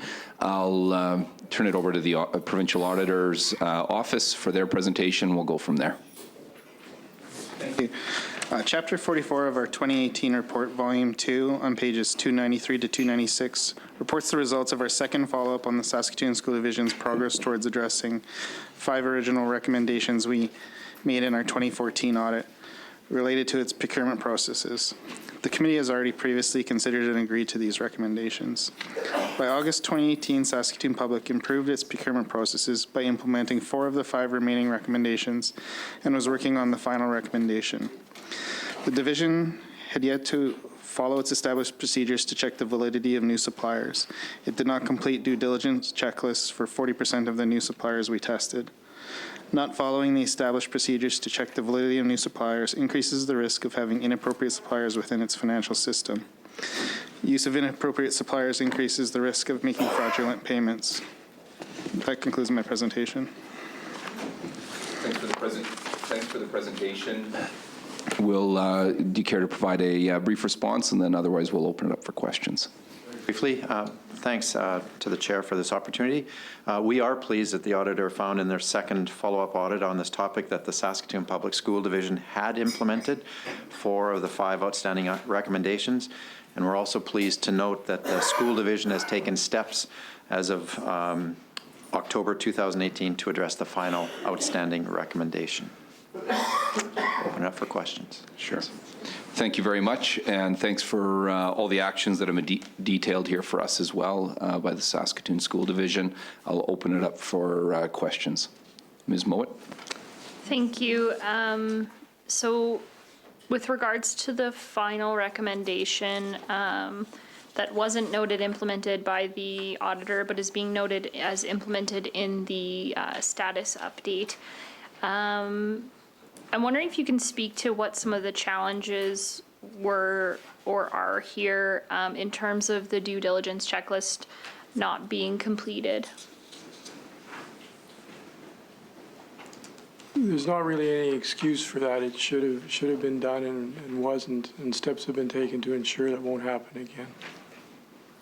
Okay, so it was just something that, yeah, an omission you weren't aware of until the auditor pointed it out, and then kind of got to work on it and have since been able to remedy it? Yes. Okay. And I see that in this status update that there's a bit of an update in terms of what actions have been taken on this front. So it says you've set up a 2-stage vendor setup process that has been established. Yeah, 2 stages. So purchasing clerk reviews it, enters the information, compiles it, checks to make sure the website's authentic, phone number, and if it's local in the city of Saskatoon, they do a drive-by to confirm that the business does exist. And then that's reviewed by the procurement manager. So hopefully we have it covered off now. Okay, thank you. And those are all my questions, Mr. Chair. Thanks for the direct answers as well in the work. Question period would be boring if that was the approach folks took in question period. But thanks again for all the work on this front and for the time that you've shared with us here this afternoon. Not seeing any other questions, and we don't have any new recommendations here. I'd ask a member to move that we conclude considerations of Chapter 44. Mr. Fayaz, all agreed? That's carried. We'll move along to chapter 14, and I'll turn it over to the provincial auditor. Chapter 14 of our 2018 report, Volume 1, is on pages 203 to 212. This reports the results of our second follow-up of the Ministry of Education and 5 school division management's actions towards addressing 7 recommendations directed to the ministry and 15 recommendations directed to 5 school divisions. We initially made these recommendations in our 2012 audit related to improving their processes to safely transport students. The committee has previously considered and agreed to these recommendations. I am pleased to report that by January 2018, the ministry had implemented all 7 recommendations, and the 5 school divisions had implemented all 15 of their recommendations.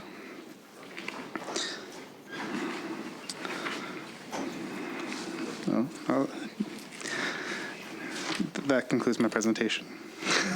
Thanks so much for the presentation, the focus of your work, and thanks, of course, for the work that's implemented these recommendations. We know it might be a quick report, but there's a whole lot of work to make that happen.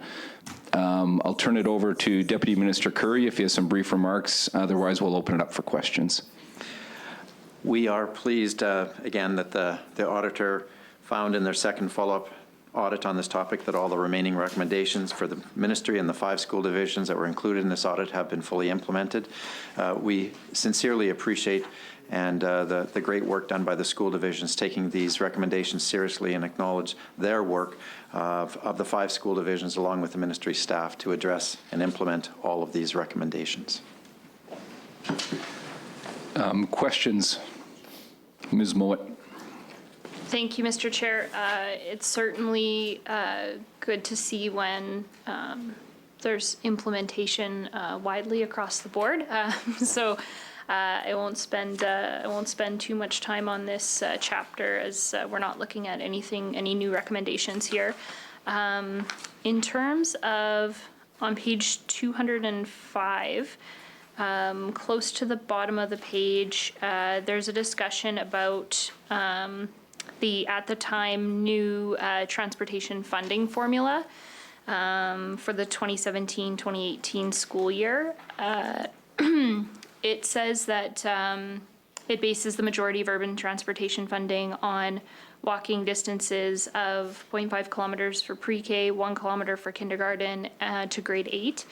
I know that there have been a number of questions that I've received about how the funding formula was determined. So I'm wondering what the decisions to base these distances were based on. To determine the distances, rather.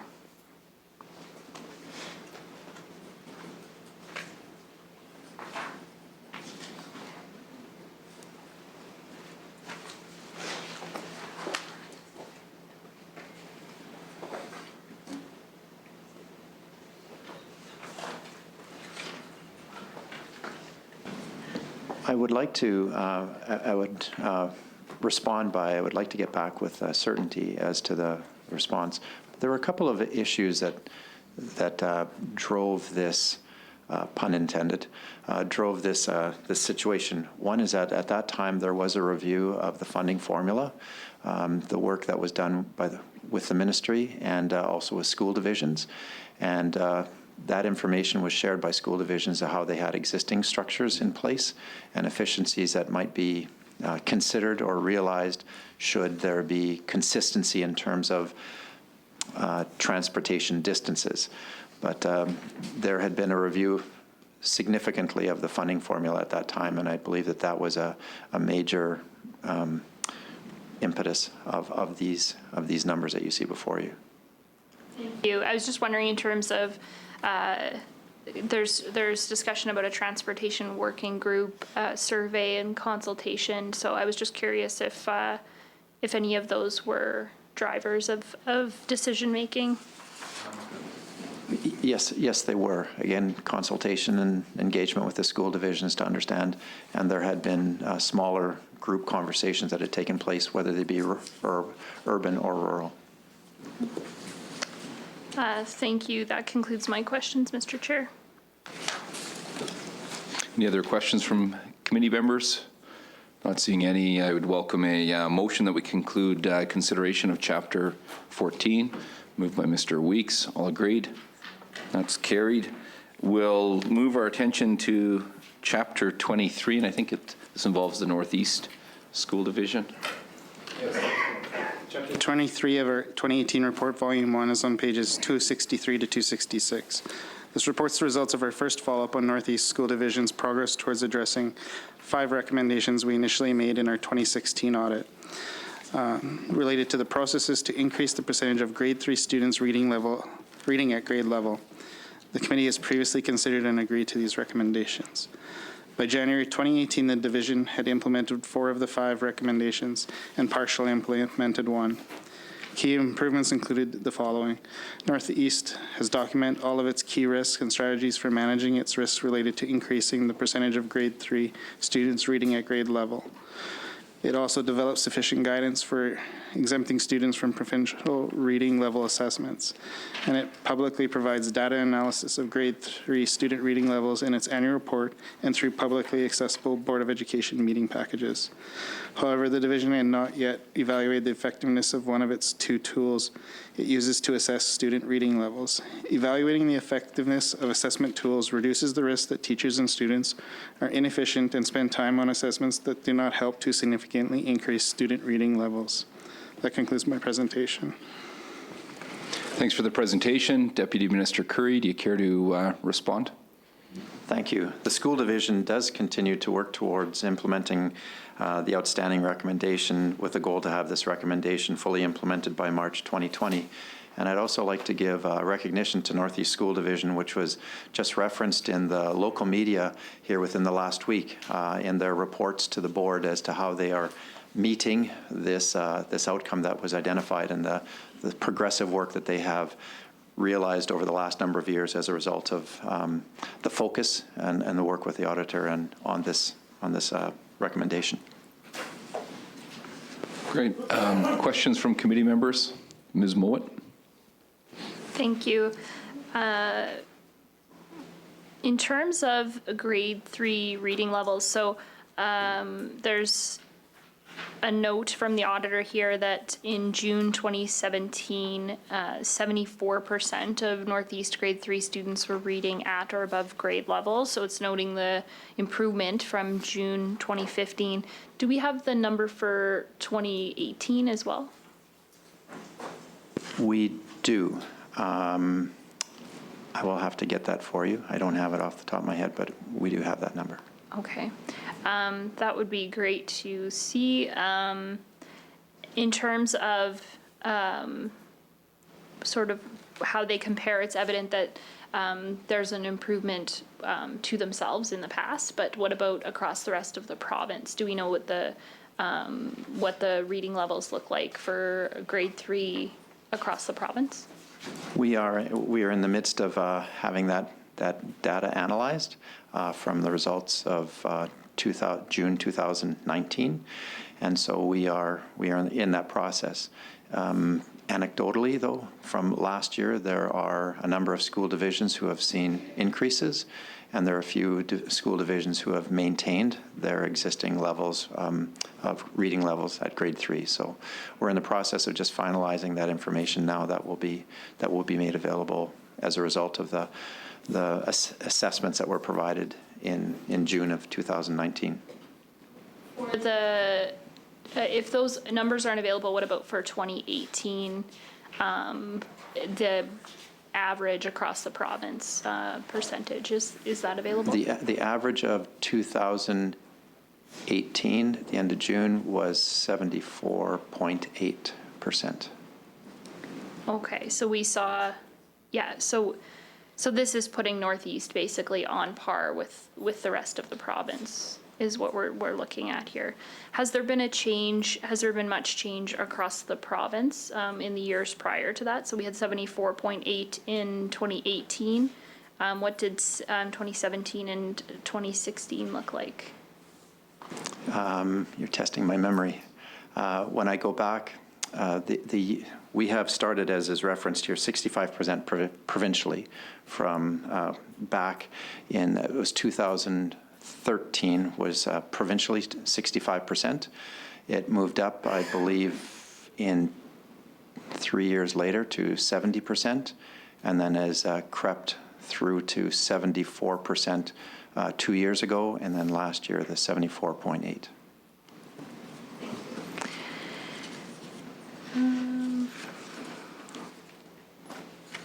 So in terms of, there's a goal here of 80% of grade 3 students reaching grade level by 2020 in the education sector strategic plan. So it would be safe to say we're not quite there yet. Again, I'm on page 263. Right. At the moment, we are not at the 80%.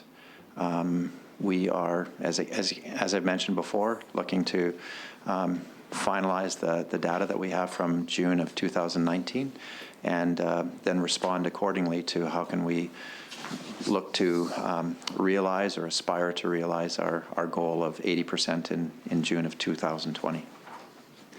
And in terms of lessons learned within Northeast School Division, is there any discussion about taking some of the successes that they've seen and applying it to the broader province, or is it sort of something that needs to be looked at on a division-by-division basis?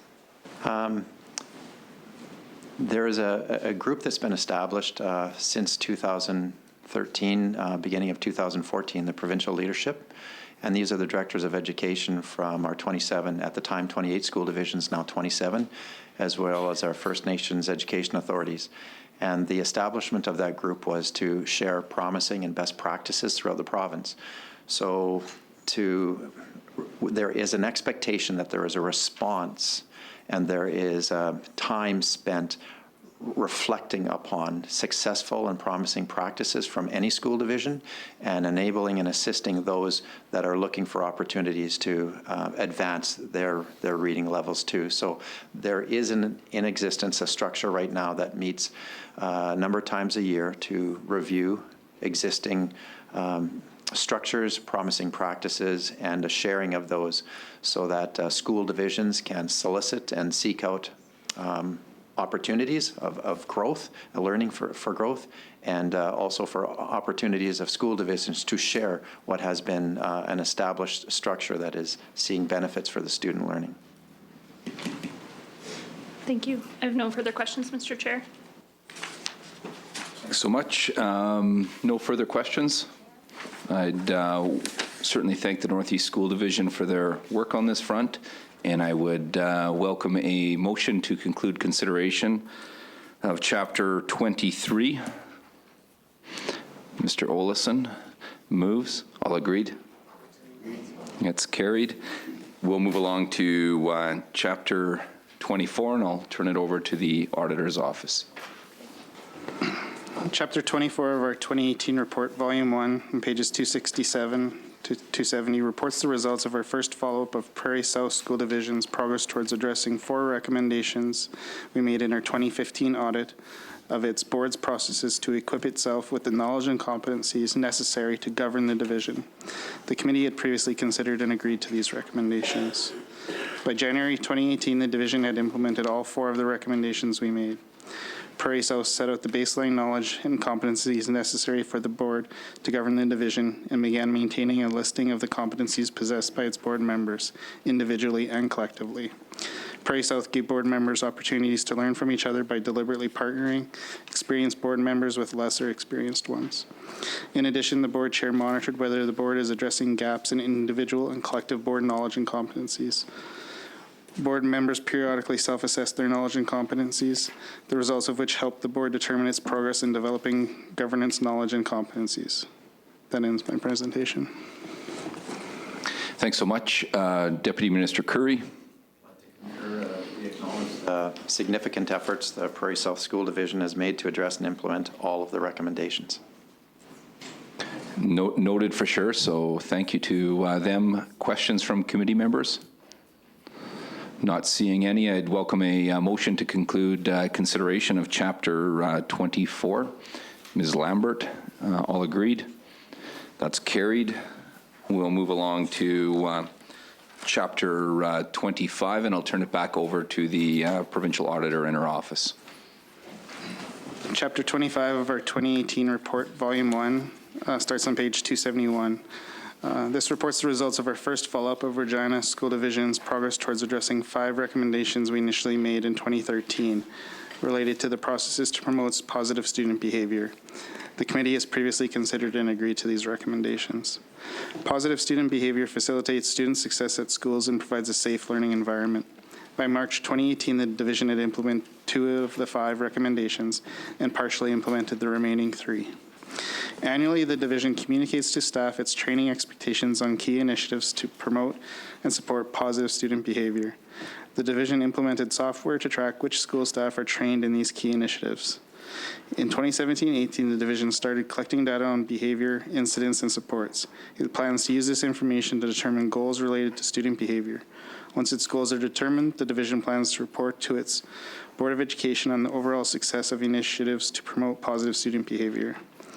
The division had yet to complete its review of administrative procedures related to student behavior. As of March 2018, the division has reviewed and updated 5 of the 9 administrative procedures. Periodic review of administrative procedures helps ensure continuing relevance and applicability. The division had not yet required consistent and accessible documentation of key discussions, decisions, and steps taken to support positive student behavior as it relates to addressing attendance issues. During the 16-17 school year, while it improved documentation in its IT systems to monitor student behavior, schools did not consistently document contact and communications with parents related to attendance issues. Without documentation regarding actions to address attendance issues, the division may have difficulty monitoring steps taken to promote attendance. That concludes my presentation. The public might be observing that there's a fair amount of irony in sort of the Parliament having someone report to them about positive behavior. We probably could take a few lessons from the Regina Public School Division. But thank you for the report. Thank you as well for being here today. I'd turn it over to Deputy Minister Curry for brief remarks and then open up for questions. We do recognize the importance of promoting positive student behavior and concur with the auditor that poor behavior can affect a student's success rate. We are pleased that the auditor found in their follow-up audit that the Regina Public School Division had improved some of its processes to promote positive student behavior. And as noted in the status update, since the follow-up audit, the Regina Public School Division has taken steps to fully implement the remaining 3 recommendations. Thanks so much, and thanks to Regina Public for all the work on this front. I'll open it up for questions. Ms. Mowat. Thank you, and thanks for providing the status update as well. In terms of the first recommendation that we have in front of us, on page 272, that Regina School Division review and update policies on a regular basis as its policy expects. When the provincial auditor was going back to create this 2018 report, it was noted that it had been partially implemented, but on the status update, it says that it's fully implemented now. The note from 2018 was that we found that 9 administrative procedures related to student behavior, of the 9 related to student behavior. The division updated 5 with 2 of these procedures, updated twice in the past 5 years. For the other 4 procedures, the division had not yet prioritized the procedures for review and had last reviewed these procedures approximately 10 years ago. I understand that there's a process that has been implemented. I'm wondering if you can speak to what obstacles existed in terms of implementation here, and then what the process looks like now. Thank you. Greg Enion, Director of Education with Regina Public Schools. I think the obstacle in this work is in total we have 181 admin procedures. And so we do ongoing work each year with those procedures, but what the auditor suggested is that we put in an annual review process where at one time we review all 181 admin procedures. So we have put that in place. Obviously, we would not be updating all of those procedures in 1 year. We're usually doing about 30 to 40 in 1 year. So we're trying to be more proactive on looking at all procedures and reviewing them each year. Thank you. In terms of not having the capacity to, how many procedures did you say? 181. To go through them in a fulsome way, is the intent that certain procedures are prioritized, or that it's sort of there's a sort of work plan over the years as to which ones probably will get updated that year, but everything gets a cursory glance? Yes, that's correct. We did our review this month, and we've prioritized about 40 procedures that we're looking at updating during this year, and we have some of our planning staff that will have been tasked with doing that work, so they do that work, and then that work is returned to our admin executive council for review, and then we, after they're reviewed by our admin council, then they're put in place. In terms of the ones that were, the 2 procedures that were updated twice in the past 5 years, can you speak to, just to provide us with a tangible example of what some of these challenges are, can you speak to what those policies were?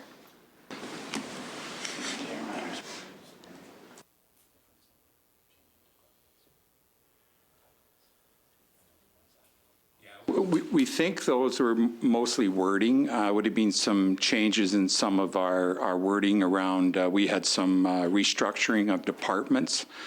As well, we have implemented, as Saskatoon Public had mentioned earlier, about the Clever student system. We've implemented that. So we're thinking that the majority of those changes were around wording, with some of the changes with departments and delivery. Thank you. I'm just wondering if the Provincial Auditor's Office remembers anything more. Sometimes they have a keen memory on these things. It seems like in this case we don't, but we do. We are supportive of taking an approach where you prioritize, all of your procedures and then create a plan from there. So, it's not an expectation that you'd review all of them in the given year, but you do take a priority approach and make sure everything's prioritized and that you're managing in that regard. Thank you. Later on page 273, it says the division has determined that key initiatives to promote and support positive student behavior are MAT training and violence threat risk assessment. Has the division noticed any increase in violent incidents? No, I don't think that there's been an overall increase. We're doing a lot of proactive work with many community partners around the violent threat risk assessment protocol. In the city of Regina, we've implemented a community protocol where we work very closely with those human service partners. So we have seen some increase, and I don't have the number in front of me, but we have seen some increase with the number of reports to the VTRA protocol, but that's to be expected when a new protocol is put in place. People are more diligent around making reports, but we're feeling that our community is safer because this protocol has been put in place, and something we're very proud of.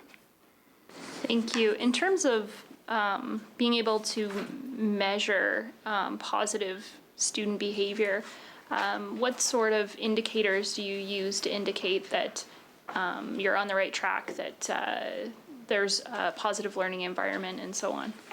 Yeah, well, one of the things that I report to our Board of Trustees each year is the number of student suspensions.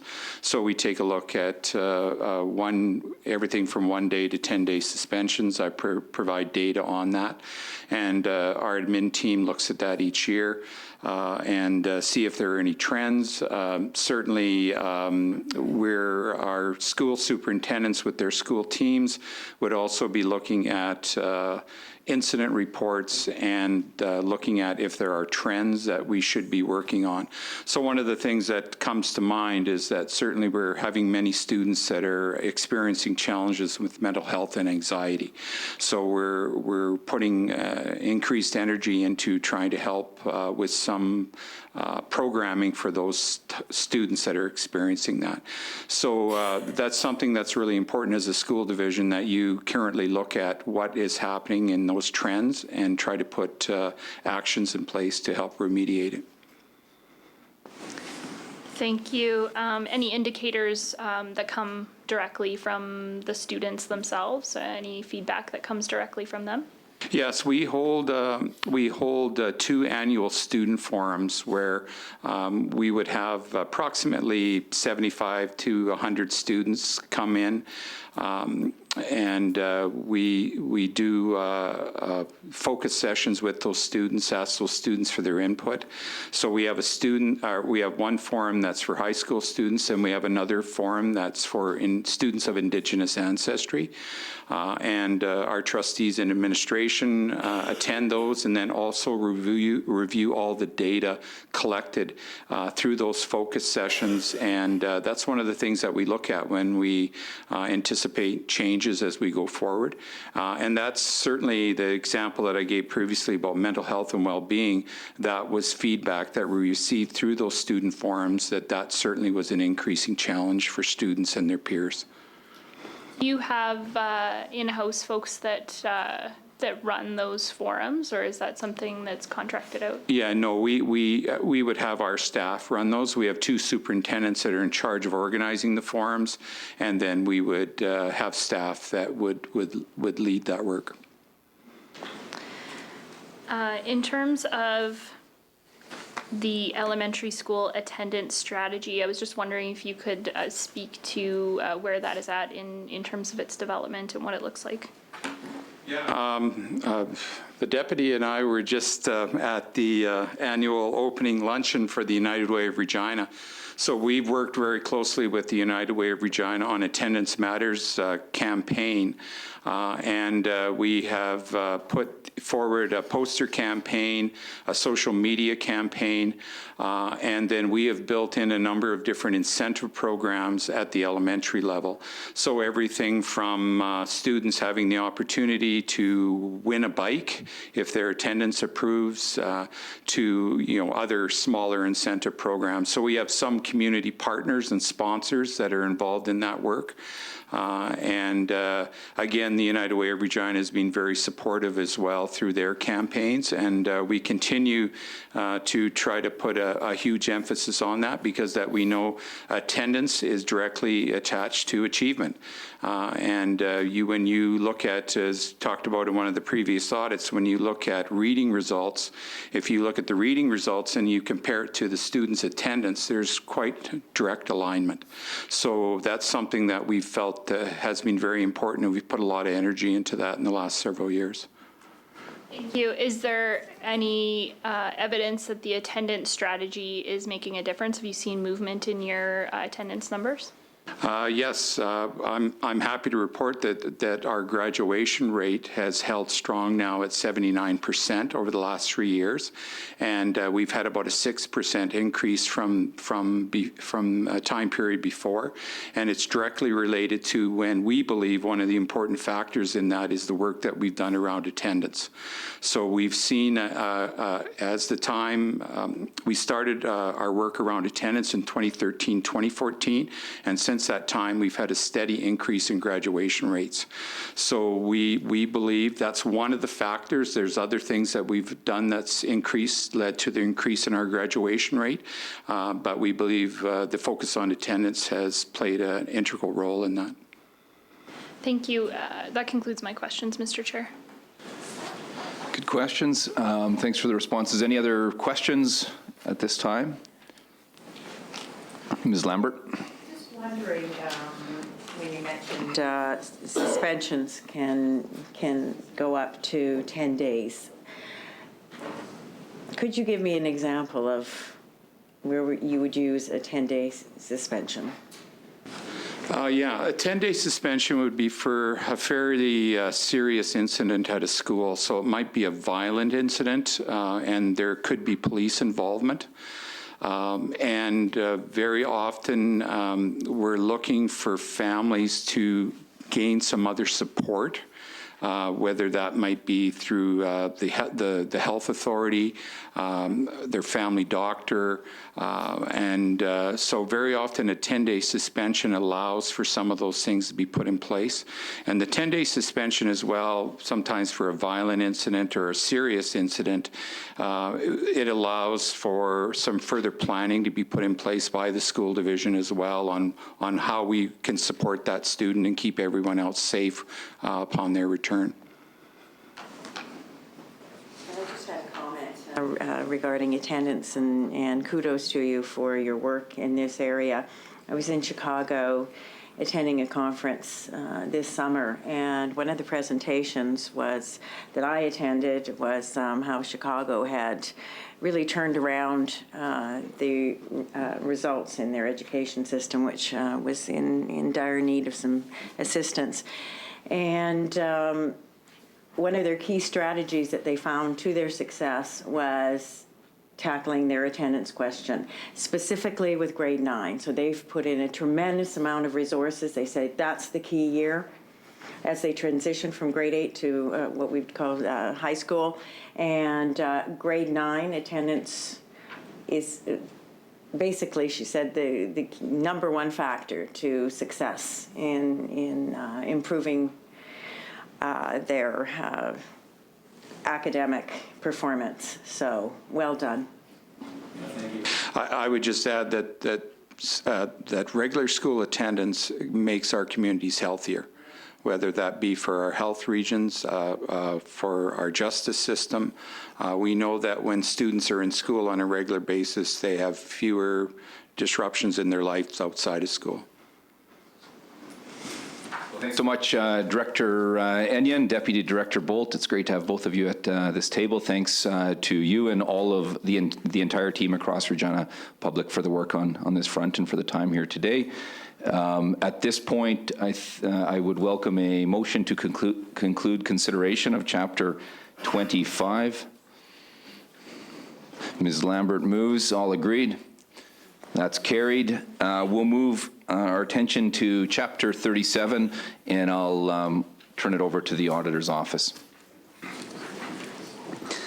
Chapter 37 of our 2018 report, Volume 2, starts on page 253, and it reports the results of our first follow-up of Regina Roman Catholic School Division's progress towards addressing 4 recommendations we initially made in our 2016 audit regarding providing English as an additional language programming to support the academic success of immigrant kindergarten to grade 8 students. The committee has previously considered and agreed to these recommendations. By May 2018, the division had implemented one of our recommendations, partially implemented one, and made no progress on another. We also found that one of our recommendations we believed was no longer relevant. By May 2018, Regina Catholic rationalizes in writing the number of EAL staff needed monthly. The division also reviews monthly reports to determine whether it is providing sufficient EAL support. However, it had not yet periodically analyzed the results of kindergarten to grade 8 EAL of the EAL program, nor provided its Board of Education with periodic reports on the success of kindergarten to grade 8 EAL program. The division's IT system did not have the functionality to compile the report data. Thus, management indicated that it plans to start analyzing the results of the EAL program when the new student data system becomes available and report results to the board at that time. We also found it no longer relevant for Regina Catholic to annually reassess its estimate of EAL student enrollment. The division does not use its estimated EAL student enrollment to allocate staff. They instead use a reactive approach by allocating EAL staff at the beginning of the school year and reallocating staff as needed. Thank you. That concludes my presentation. Thanks so much for the presentation. I'll turn it over to Deputy Minister Curry. I see Director Daum back there too. Great to see him here today. For brief remarks, and we'll have whatever questions. We are pleased that the auditor found in their follow-up audit that the Regina Catholic School Division had implemented one recommendation, and as has been previously noted, one recommendation was deemed no longer relevant. So since that follow-up audit, the division has taken steps to address the 2 remaining recommendations with a goal of having both fully implemented by 2020. We'll open it up to the committee for questions. Ms. Mowat. Thank you, Mr. Chair. And appreciate the information that's provided in the status update as well, in terms of us being able to keep track of where folks are at here. In terms of being able to anticipate demand for English as an additional language programming in Regina Catholic, the auditor noted in this 2018 report that Regina Catholic was responsible for educating about, it's funny that it's an approximation, but it's a very specific number, 3,350 EAL students. Can you provide an update on what that number looks like now? Stacey Gerasim, Superintendent of Education Services for Regina Catholic Schools. As of June 2019, we had 3,727 students designated as EAL learners. That was as of June, you said? Okay. And how many EAL teaching positions as of June? Because we had 12.5 in the at the time that the auditor was creating the report. So as of the end of 2018-2019, we had 15 EAL teachers and 1 full-time EAL instructional assistant.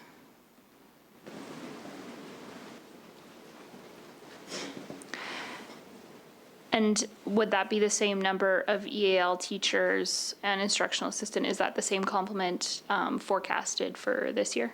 Actually, we had to increase it. It's an increase of 1.2 teacher FTE, and we also increased our consultant allotment. It was at a 0.5 FTE for EAL consultant, and it is now a 1.0 FTE. So it's now 1.0, and then so the teacher would be, the teaching allocation would be 16.2?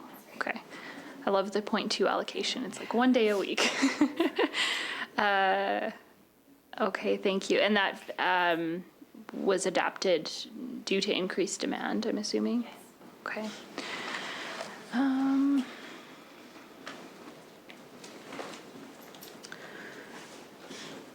In 2017, 2018, Regina Catholic spent about 1.2 million on EAL instruction and support staff, and 54,000 on other EAL resources. Do you have the allocation for 2018, 2019? I don't have that allocation. The budget part of it is not my area as much, but we can get those numbers for you for sure. We would definitely appreciate that. In terms of resources and allocation, is it safe to say that everything increased, though? Yes, I would say so, especially with the increase in teachers. We would have an increase in that allotment for sure. Resource allocation would be fairly similar, I would assume, but we can get those exact numbers for you. In terms of the outstanding recommendation that was deemed no longer relevant, I just want to make sure that I'm clear on why that happened, and maybe this is a question for the provincial auditor because it came through in the report.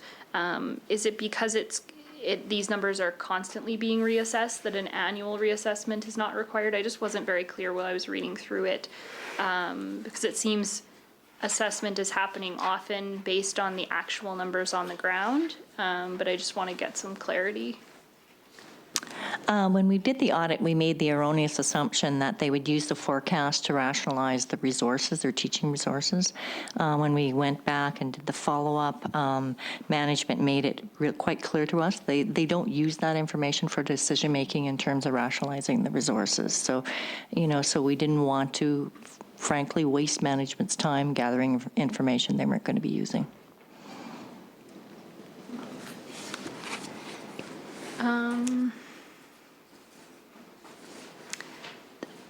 In the status update, there's a discussion about an Excel spreadsheet that's being used to track all of this information.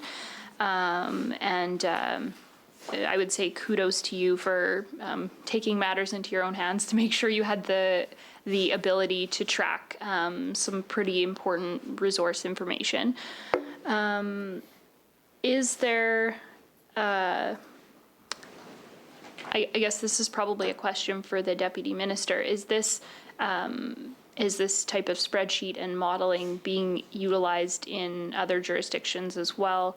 Or how is our EAL supports being tracked across the province? If we see one division coming up with something that works for them, is that being shared across the province?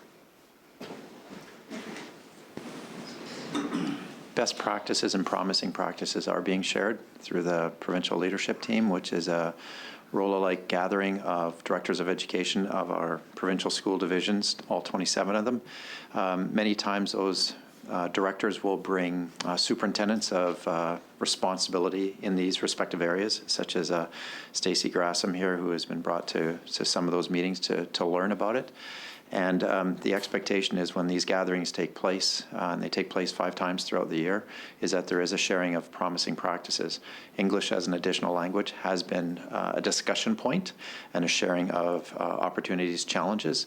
It's left up to the interest and the devices of the school division as to what methodology will be used to monitor and track, but information has been shared. Have a current number of how many EAL students we have across the province? I would have to get that information back for you. But it is available. It is something that is being tracked province-wide. Yeah, we would. Yes. Okay. There's also, so the provincial auditor mentions that the division expects to start analyzing progress of EAL students on an overall basis when a new student data system becomes available for use in the fall of 2019. It seems that we're coming into the fall of 2019 right now, so I wanted to know whether this system is becoming available, because it seems to me that what's being reported in the status update is seen as a temporary solution, and the data system is sort of seen as a more permanent solution. Is that good? Is that correct? We have 13 of our 27 school divisions who have begun using this new student information system this fall, with the intent of the remaining 14 coming on board in the fall of 2020. So that we would have all 27 school divisions then utilizing the same student information system. It's called My School Sask, and the ministry would be utilizing it as well. The idea being there would be a lot more effective, efficient, and smooth flow of information to support students all across the province, and also means of monitoring their respective progress as well for the use of school divisions, classroom teachers, parents, as well as the ministry. Would this system, My School Sask, would it have the same functionality as the Excel system that is being utilized right now? I would say yes, and then some, significantly, then some. And so you said 13 out of 27. Is that based on what is that number based on, I guess? The opportunity for divisions to consider onboarding this fall was provided to all school divisions, and recognizing that school divisions were at different places in their use of student information systems, 13 at this time felt it was a good fit for them to onboard and pursue this My School Sask option, and the other school divisions, for whatever their respective reasons were at the time, chose that there would be a different time frame for them to consider onboarding. Was this school division one of them? Move to My School SAS this year, so we are continuing with the Excel document for this year. Okay, thank you. That concludes my questions, Mr. Chair. Good questions. Any other questions at this time? Mr. McMorris? The assumption is that all school divisions will move to it? And the assumption is yes. And then we continue to work with the school divisions to ensure that there's a transition that will meet their existing and future needs. And so we're working in that direction, yes. That would be the benefit, and that was the rationale that was part of the driving force for this across the province student information system being of value for all school divisions. This also came up through the work that was established through the education sector strategic plan, and the provincial leadership team, the PLT, had made a recommendation that this be a focus, and so resources and energies have been put towards it. We do respect that various school divisions, i.e. Regina Catholic, they're at various places in their respective journeys, so we're looking for timelines that would meet everybody's needs, as well as have everybody on this system. That's the intent, as well as a number of options and opportunities for our First Nations education authorities as well, so that all 190,000 students of the province would be able to be on this system. You know, that's, I would certainly agree with that. I also know that at times it's, with the autonomy of certain divisions, that may be difficult at times, but you would say that there's buy-in from the education system. It's just more of a timing thing than it is, we just want to do what we've always been doing. No, I would say that there's a buy-in for this. There's an interest to make sure that it's a seamless and a smooth transition of transference of data and training of personnel, as well as preparations in terms of their respective school division scheduling. So there is interest. There is significant, all 27 were very much interested in this. Thanks so much to the officials that are here today, Superintendent Grassam and Director Dom. Thanks for being here, and to everyone across Regina Catholic Schools. Certainly, those growth in numbers of EAL students is significant and a really important part of our community and our future and our province. So you're doing very important work in the division, and thanks to everybody. I would welcome a motion to conclude consideration of Chapter 37. Ms. Lambert, all agreed. That's carried. And I think we're around to our last item of the day. Well, good Lord. Yeah. We'll focus in, though, on to chapter 43 here. And we'll just keep moving along with our day. And I'll turn it over at this point to our provincial auditor. All right, thank you. Chapter 43 of our 2018 report, Volume 2, starts on page 289. It reports the results of our second follow-up for Saskatchewan Rivers School Division. Progress towards addressing 4 recommendations we originally made in our 2014 audit of the division's processes to maintain its facilities. By August 2018, the division had implemented all 4 recommendations. In addition, yeah, I'll keep my presentation short. Thanks. No. Good focus, good presentation. Thank you very much. I'll open it up to Deputy Minister Curry. No rush at all. That's all very important work here. So go ahead and offer your remarks, and we'll open it up for questions. Thank you to the Chair. We do acknowledge the work done by Sask River School Division to ensure they have effective processes to maintain their facilities. So thank you. Thank you. I'll open it up to the committee for questions. Ms. Mowat. Thank you. It's certainly good to see that all of the recommendations have been deemed implemented. I do have a couple of questions.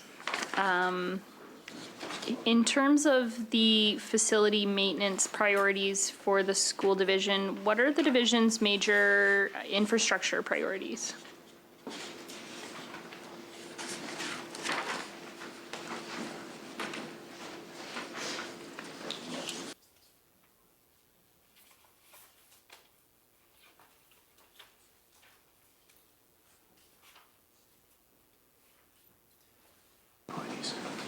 We would have to respond to you, get back to you with that one, to confer with officials to ensure that we have the priorities as requested accurate. Sure. In terms of the facility condition index, one of the division's goals was to have the FCI less than 12%, and at March 2018, the division's facility condition index was 11%. What's the average FCI province-wide when we're looking at education facilities? I do have that from infrastructure, but I'll have to return with that information. Okay. Yeah, it would just be useful in terms of being able to see how they're doing. What about the estimated deferred maintenance costs for the division?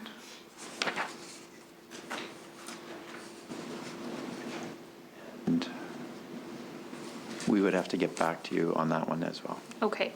And then province-wide as well? Okay, thank you. Those are all my questions, Mr. Chair. Good questions. And again, we'll make sure the clerk supplies the process to get that information back to the committee. So thanks for undertaking to get that information back. Any other questions from committee members? I would welcome a motion to conclude consideration of Chapter 43. Mr. Weeks, all in favor? That's carried, and thank you as well to the Sask Rivers School Division for all their work on this front here. We will now move along to Chapter 32, and I'll turn it over to Trevor from the Provincial Auditor's Office. Thank you. Chapter 32 of our 2019 report, Volume 1, starts on page 305. It reports the results of our first follow-up of Living Sky School Division's progress towards addressing 4 recommendations we made in our 2017 audit of its processes to engage grades 7 to 12 students. The committee has previously considered and agreed to these recommendations. By February 2019, the division had implemented 2 of the 4 recommendations and partially implemented 1, and had not implemented the 4th recommendation. Living Sky obtained input from its Indigenous Advisory Council to help increase the engagement of First Nations and Métis students. It required its schools to use an action plan template to develop clear and timely responses to the Our School survey results for in-student engagement. Each of the 3 schools we tested completed their action plans in a timely manner and included specific actions to address priority areas. However, while the division analyzed the year-over-year survey results at the division level, schools did not conduct a year-over-year analysis of the results at the school level. Also, the division and schools did not establish interim targets related to the survey results. Establishment of interim targets and in-depth analysis at the school level can help the division to measure the success of specific student engagement initiatives. Doing so may help schools focus their resources on initiatives that are making a difference in student engagement. That concludes my presentation. Thank you for the presentation. I'll turn it over to Deputy Minister Curry for remarks, and we'll open it up for questions. To the Chair for this opportunity. We are pleased that the auditor has noted in their follow-up audit on this topic that the Living Sky School Division has improved its processes to engage grade 7 to 12 students. And we recognize that having engaged students increases their success rate and positively impacts future employment opportunities for them. As noted in the status update, since the follow-up audit was completed, the Living Sky School Division has taken steps to implement the remaining recommendations and plans to have recommendations fully implemented by the end of the 1920 school year. Thank you for the presentation. Thanks for all the work going on out at Living Sky and the report here today. I'll open it up to the committee for questions. Ms. Mowat. Thank you very much, and I bet you would have been very disappointed if we would have turned it in for the day. If you, it's okay. We have to give them a hard time. It's flipping over a sheet of paper. So I do have a couple of questions here. So first of all, there's a discussion on page 306 of the auditor's report that talks about the division's grades 7 through 12 survey results in 2016-2017, saying that the results were worse than the Canadian norm in terms of a positive sense of belonging, positive relationships, positive homework behavior, level of anxiety, and level of depression.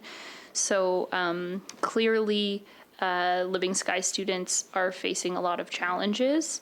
I'm wondering what type of targeted supports are being provided with these challenges in mind. Good afternoon. Thank you for the opportunity to speak here today. My name is Tanya Lehman, and I'm a superintendent of learning. We do have many challenges before us at Living Sky, as many of our school divisions do in the province. And we have put many supports, especially into the area we heard earlier from Regina Public around the area of mental health. And we do have many initiatives. One is the mental health pilot that the province has supported in funding. That's begun in the North Battleford area at our comprehensive high school. And we're seeing, lots of support to support our students in the area of mental health. When we work at our positive relationships, both with one another as student to student and teacher to student, and sense of belonging, that really goes to working on the culture of our communities and developing meaningful relationships with partnerships in our communities and partnerships within our school. And that's a big piece of our strategic plan currently, and we're going into a new strategic plan process, and we'll continue to be hearing from those partners as we move into the future. Thank you. I've had a chance to tour the program at North Battleford, so yeah, it seems like there's some really good work going on there. You can definitely see in Figure 1 that Living Sky is not at the Canadian norm in a number of different areas. So some of them are positive and some of them are negative. So you kind of have to look at each factor to understand which direction the chart should be moving in. But what it does look like is that there has been some improvement in, it looks like almost all categories, like positive homework behavior is pretty close, but positive relationships, moderate to high level of anxiety is higher, so that's a challenge, and so is high level of depression. But in terms of the positive relationships, there was some improvement there, and year to year, and I don't know if it's enough of an improvement for you to be able to forecast or look back and look at a reason why you think that improvement would have existed. But if you had to attribute that to something, what would you say has led to that? It's been a big piece of our graduation plan as well, is that every student has an advocate. That's a piece that we would say has been a critical part, that every student story is known by our high school staffs, and that there's a plan around helping our students that are disengaged become more engaged, and that comes through relationship. We also work greatly on attendance, trying to ensure that students are attending regularly, and again, that has to go a lot with the relationships that they have with the adults in the building, as well as our families. We've done lots of work around family engagement. We've done some work with Debbie Pusher and helping our 7 to 12 schools move around that family engagement as well. Thank you. Have you seen your attendance rates improve as well? They're fairly flat right now, I have to be honest. And it continues to be an area that we say is an area that we as a group need to continue to hear about promising practices and things that we can do around that. We also know that we have a K to 6 group of students that we need and families that we need to work with to help develop some strong practices when they move into high school. Thank you. I have a question about the recommendation to establish interim targets related to the Our School survey. And then in this status update, I see that Living Sky implemented its own engagement survey. So I'm wondering sort of what the rationale is for this deviation or how this evolved. So we have included for the 2019-20 school year interim targets in the area of positive relationship, positive student-teacher relationships, and sense of belonging into our strategic plan under the area of meaningful relationships. And then what we'd like to do is, so that our school survey is very large, and that all of our students do that in 7 to 12 in the fall. What we want to do is to be able to take a portion of that Our School survey and look at those interim targets at the end of the school year. So that's why we've created a much shorter, a much more concise around some of the promising practices that we feel may be making a difference, but then that data that we'll collect will hopefully help us be able to make some of those decisions at the end of the year to see if the actions that we implement are making a difference to those areas in the interim targets. That certainly makes sense. So it allows you to test the variables you're looking to test instead of spending more time on gathering information that's not relevant as often. Thank you for that. You mentioned a little bit about some interim targets that you've set. I'm wondering if you can elaborate a little bit on that and talk about how you're measuring success.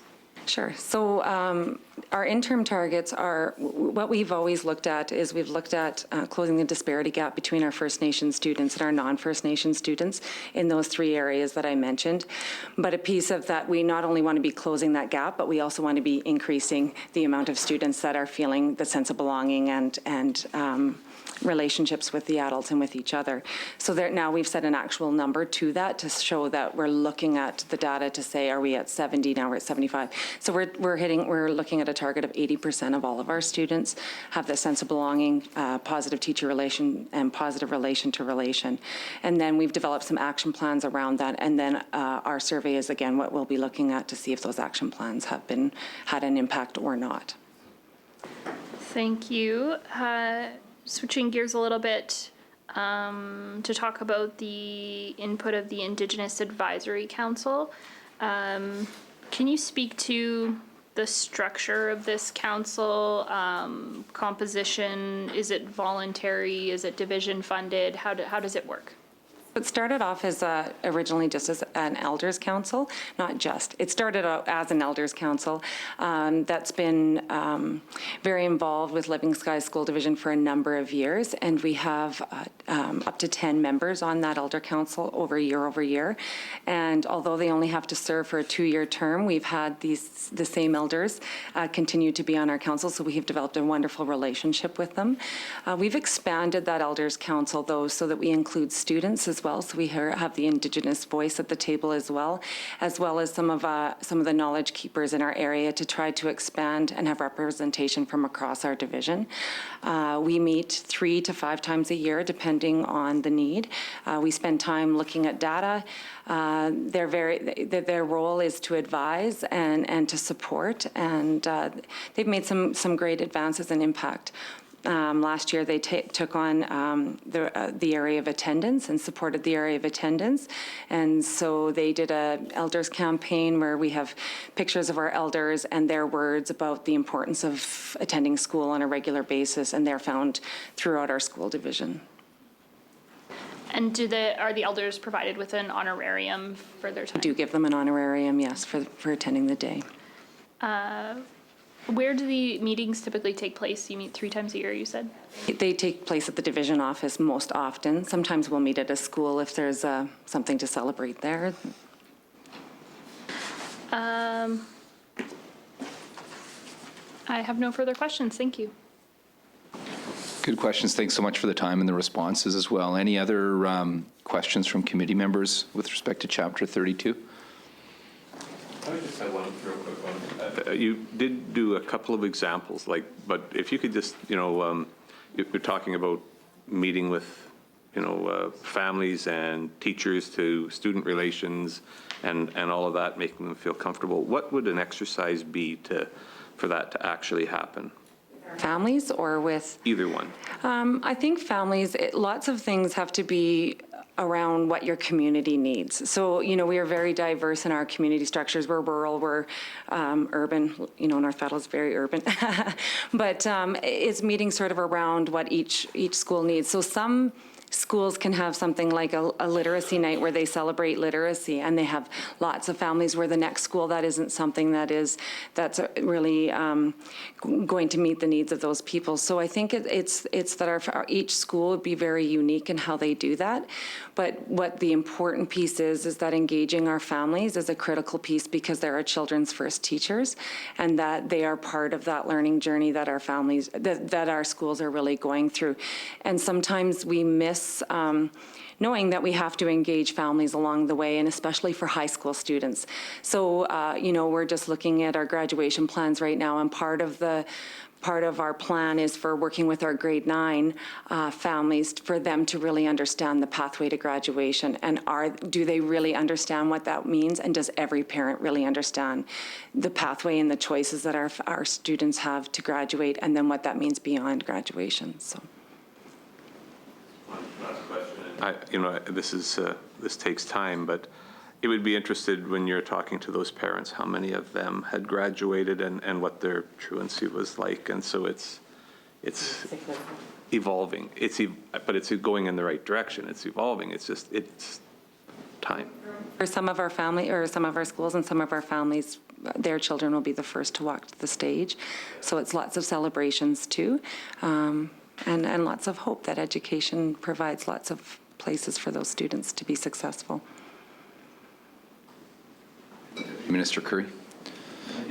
Build upon this, and a little bit of a shout out and recognition to Living Sky School Division. So they are a pilot. One of the school divisions are a pilot for the mental health capacity building, which is a joint venture between Ministry of Education and Ministry of Health. And one of their high schools has this initiative. They also do work in the mental health first aid. One of their senior administrators, most recently on Saturday, was recognized for a caring award, and this is based on her work professionally with the staff as well as students on addressing student wellness and engagement, and addressing their mental health. So those are three that I would just like to have acknowledged, three ventures that they do have in terms of their engagement, which are significant, and I'd say models of the province. Thank you. Thanks for taking the time to recognize that effort as well. I just want to say thank you so much to the superintendent and the director for taking time to be here today, for all your work and leadership. Certainly Living Sky, I know it to be, and I know many others do, to be a very dynamic, progressive division with a very diverse catchment area, rural, strong Indigenous population, the urban center there as well, and a lot of really harsh challenges that are highlighted, that are in the lives of young people that are on these pages here, but a tremendous effort within the school division and the entire community as well to respond to some of those real challenges. So thank you very much for that work, and I would at this time welcome a motion to conclude consideration of Chapter 32. Mr. Fayaz, all agreed? That's agreed, that's carried, and we'll move along to Chapter 40, and I'll turn it over to the auditor's office. Chapter 30. Oh, sorry, Chapter 33. Okay.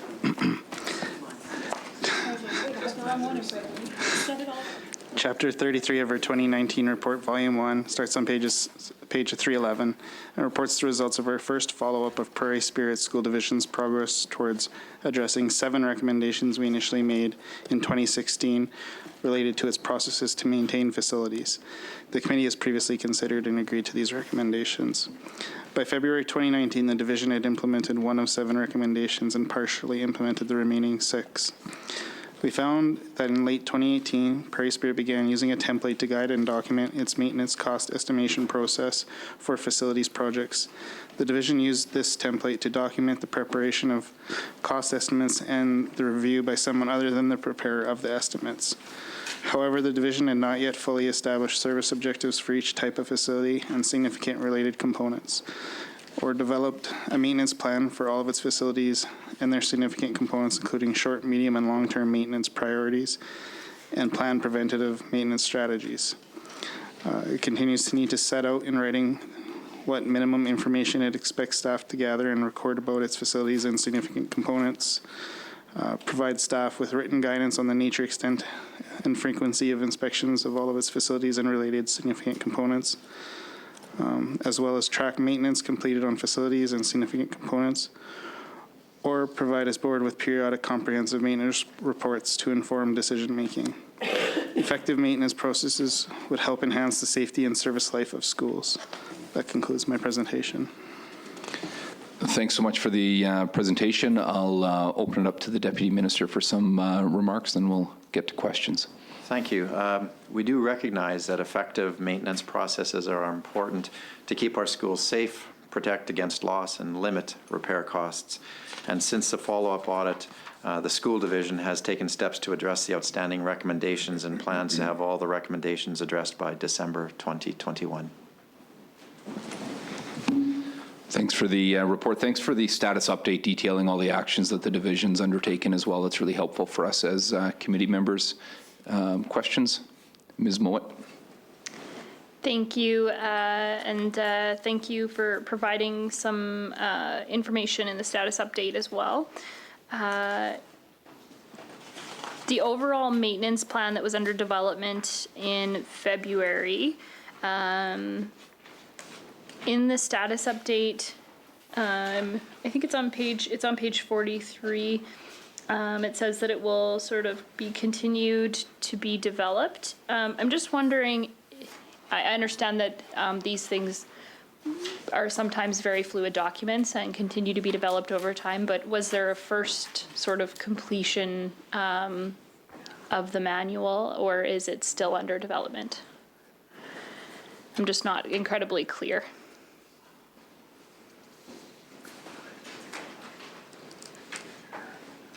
Noel Roach, Deputy Director with the Prairie Spirit School Division. It is still under development. We're in the process of focusing on that and focusing a key staff member on finalizing that document. Thank you. So in the auditor's report, it mentioned that you had planned to complete it by spring of 2019. So I'm just wondering what obstacles stood in your way.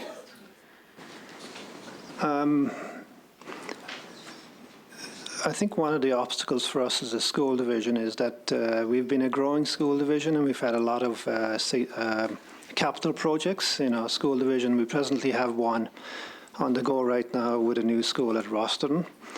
So that's where our focus has been. But I think we're at a place right now where we can start dedicating resources to complete the recommendations. I think that's been a key piece for us, is just to dedicate those resources to it, and that's what we're planning on doing. I'm not sure if you will have these numbers because I asked for them for another division earlier today, and they weren't on hand, but do you have the FCI, the Facility Condition Index, and the deferred maintenance costs for the division? I expected you to ask this question. I don't have the answer. I was trying to remember because the ministry sent us some numbers about 2 weeks ago, and I believe we were at 17%, I think was our FCI value, but I'd have to confirm that. And the other number I don't have. We will provide that for you. Okay, yes. Thank you. I expected you wouldn't, but I also thought that I should ask anyway. Yes, yeah, approximate is a good marker for the conversation, which I appreciate.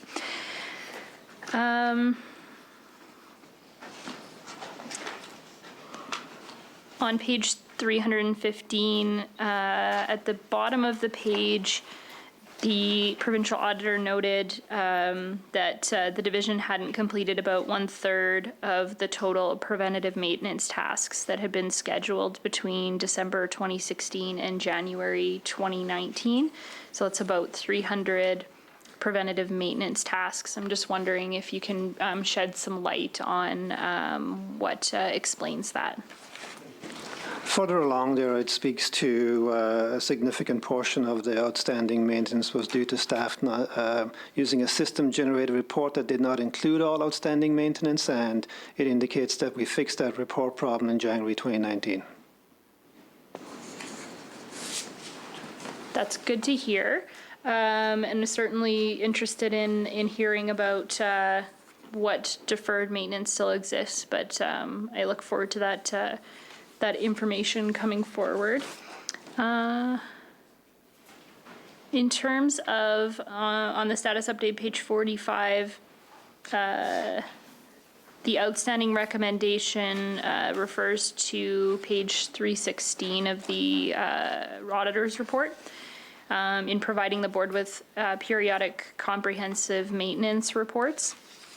It indicates that the status has been implemented, but it says this timeline from implementation was April-May 2019. So I guess which month did it happen in? So when the auditors came to visit with us, they were with us in January, February, and we were on track to implement this recommendation in April. We welcome the auditor visit again next time out, and if they had been with us in April, it would have been implemented. We did provide our first report to the board in April. I've got a copy of it here, and we plan going forward to provide a semi-annual report to the board. Thank you.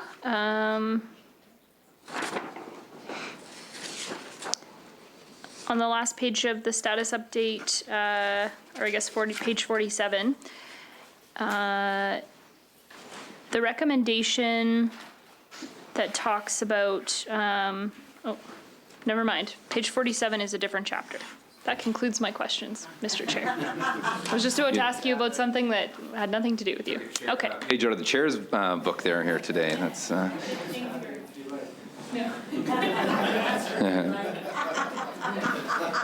Thanks so much, Director and Deputy Director here that are here today with Prairie Spirit and for all the work. Any other questions from committee members before we conclude consideration of this chapter? Not seeing any, I'd welcome a motion to conclude consideration of Chapter 33. Mr. Weeks moves. All agreed? That's carried. And I will look at this a couple times before I announce this, but I believe this is our last item of the day here, and we'll move along to Chapter 40, and I'll turn it over to Trevor St. John of the Provincial Auditor's Office. Thank you. Chapter 40 of our 2019 report, Volume 1, starts on page 347. It reports the results of our follow-up of St. Paul's Roman Catholic separate school division, its progress towards addressing 5 recommendations we initially made in our 2015 audit related to its processes to promote good student health and physical fitness. The committee has previously considered and agreed to these recommendations. By February 2019, the division had implemented 4 of the 5 recommendations we made and partially implemented 1. The division established a way to centrally monitor partnerships and community relationships at the school level. St. Paul was more actively monitoring initiatives used to promote good student health and fitness. It set a regular process to review and update administrative policies and updated its policies related to promoting good student health and physical fitness in February of 2017. St. Paul's set clear expectations for promoting student physical activity and making school-level decisions about which health and physical fitness initiatives to select. However, the schools were not consistently using the guidance. Not consistently using the guidance increases the risk that the division will not meet its strategic goal of promoting good student health. That concludes my presentation. Thanks for the presentation. I'll turn it over to the Deputy Minister for response. Thank you. We are pleased that the auditor has noted in their follow-up audit on this topic that the St. Paul's Catholic School Division has generally improved its processes to promote good student health and physical fitness. And since the follow-up audit was completed, the school division has taken steps to implement the remaining recommendation and plans to have it fully implemented by the start of the next school year. I'll thank you for that, and thank you to St. Paul's, all those involved in that important work. I'll open it up for questions. Ms. Mowat, page 47. Thank you. I'll start with page 47 then. So this particular recommendation, which is actually a carryover from page 46, the recommendation is on page 349. And that is recommending that the school division provide principals with criteria to guide their assessment and selection of health and physical fitness initiatives at the school level. The planned actions right now for implementation are talking about the nutrition policy at the schools. So it's focused on the food that is in the school environment. I was wondering if there are any planned actions within this recommendation as they relate to physical fitness initiatives, and if there's any consideration to, I know you can't directly monitor what kids are bringing in their lunches, but if there's any consideration to the foods that are being brought from home, guidance being provided to families, suggestions. I know there can't be hard and fast things, and there's socioeconomic factors, but acknowledging that those foods also enter the school environment. So when we discussed with the school division, with St. Paul's School Division, the committee is focused on nutrition policy for the 1920 school year. The committee is going to meet several times, has several scheduled meetings throughout the year to determine the appropriateness of the policy and the food options that are delivered in schools. They plan to have any changes that come out of these meetings and recommendations implemented by September 1. And that was what their focus for the 1920 school year is. If I could point you to page 349, their physical activity policy actually is quite recent. They renewed their policy in February 2017. So at that point in time, they did a refresh of that physical activity policy. And our review of it found that it aligns with good practice, and they were rolling it out. So they have considered that area in the past. Thank you. In terms of the initial, I think the initial audit here started in 2015, or the report was in 2015. So the initial audit might have been earlier than that. And the focus here seems to be on physical health and fitness, but now there's more of an acknowledgement of mental health's role in the overall health of the individual. So I'm wondering if there are any separate strategies in the division to promote and support mental health, and if those could be described. The Greater Saskatoon Catholic School Division has accessed resources from the ministry with regards to the mental health first aid. They have established the VITRA protocol, and they continue to have their professional development and convention days that are focused on helping teachers understand signs of mental health concerns or student illness, as it would be, and being proactive towards that. I know that the recent convention that was held here at the end of August was specifically targeted towards conversation and workshops, as well as keynote speakers, specifically on student well-being and ways to interact with students and support them in their time.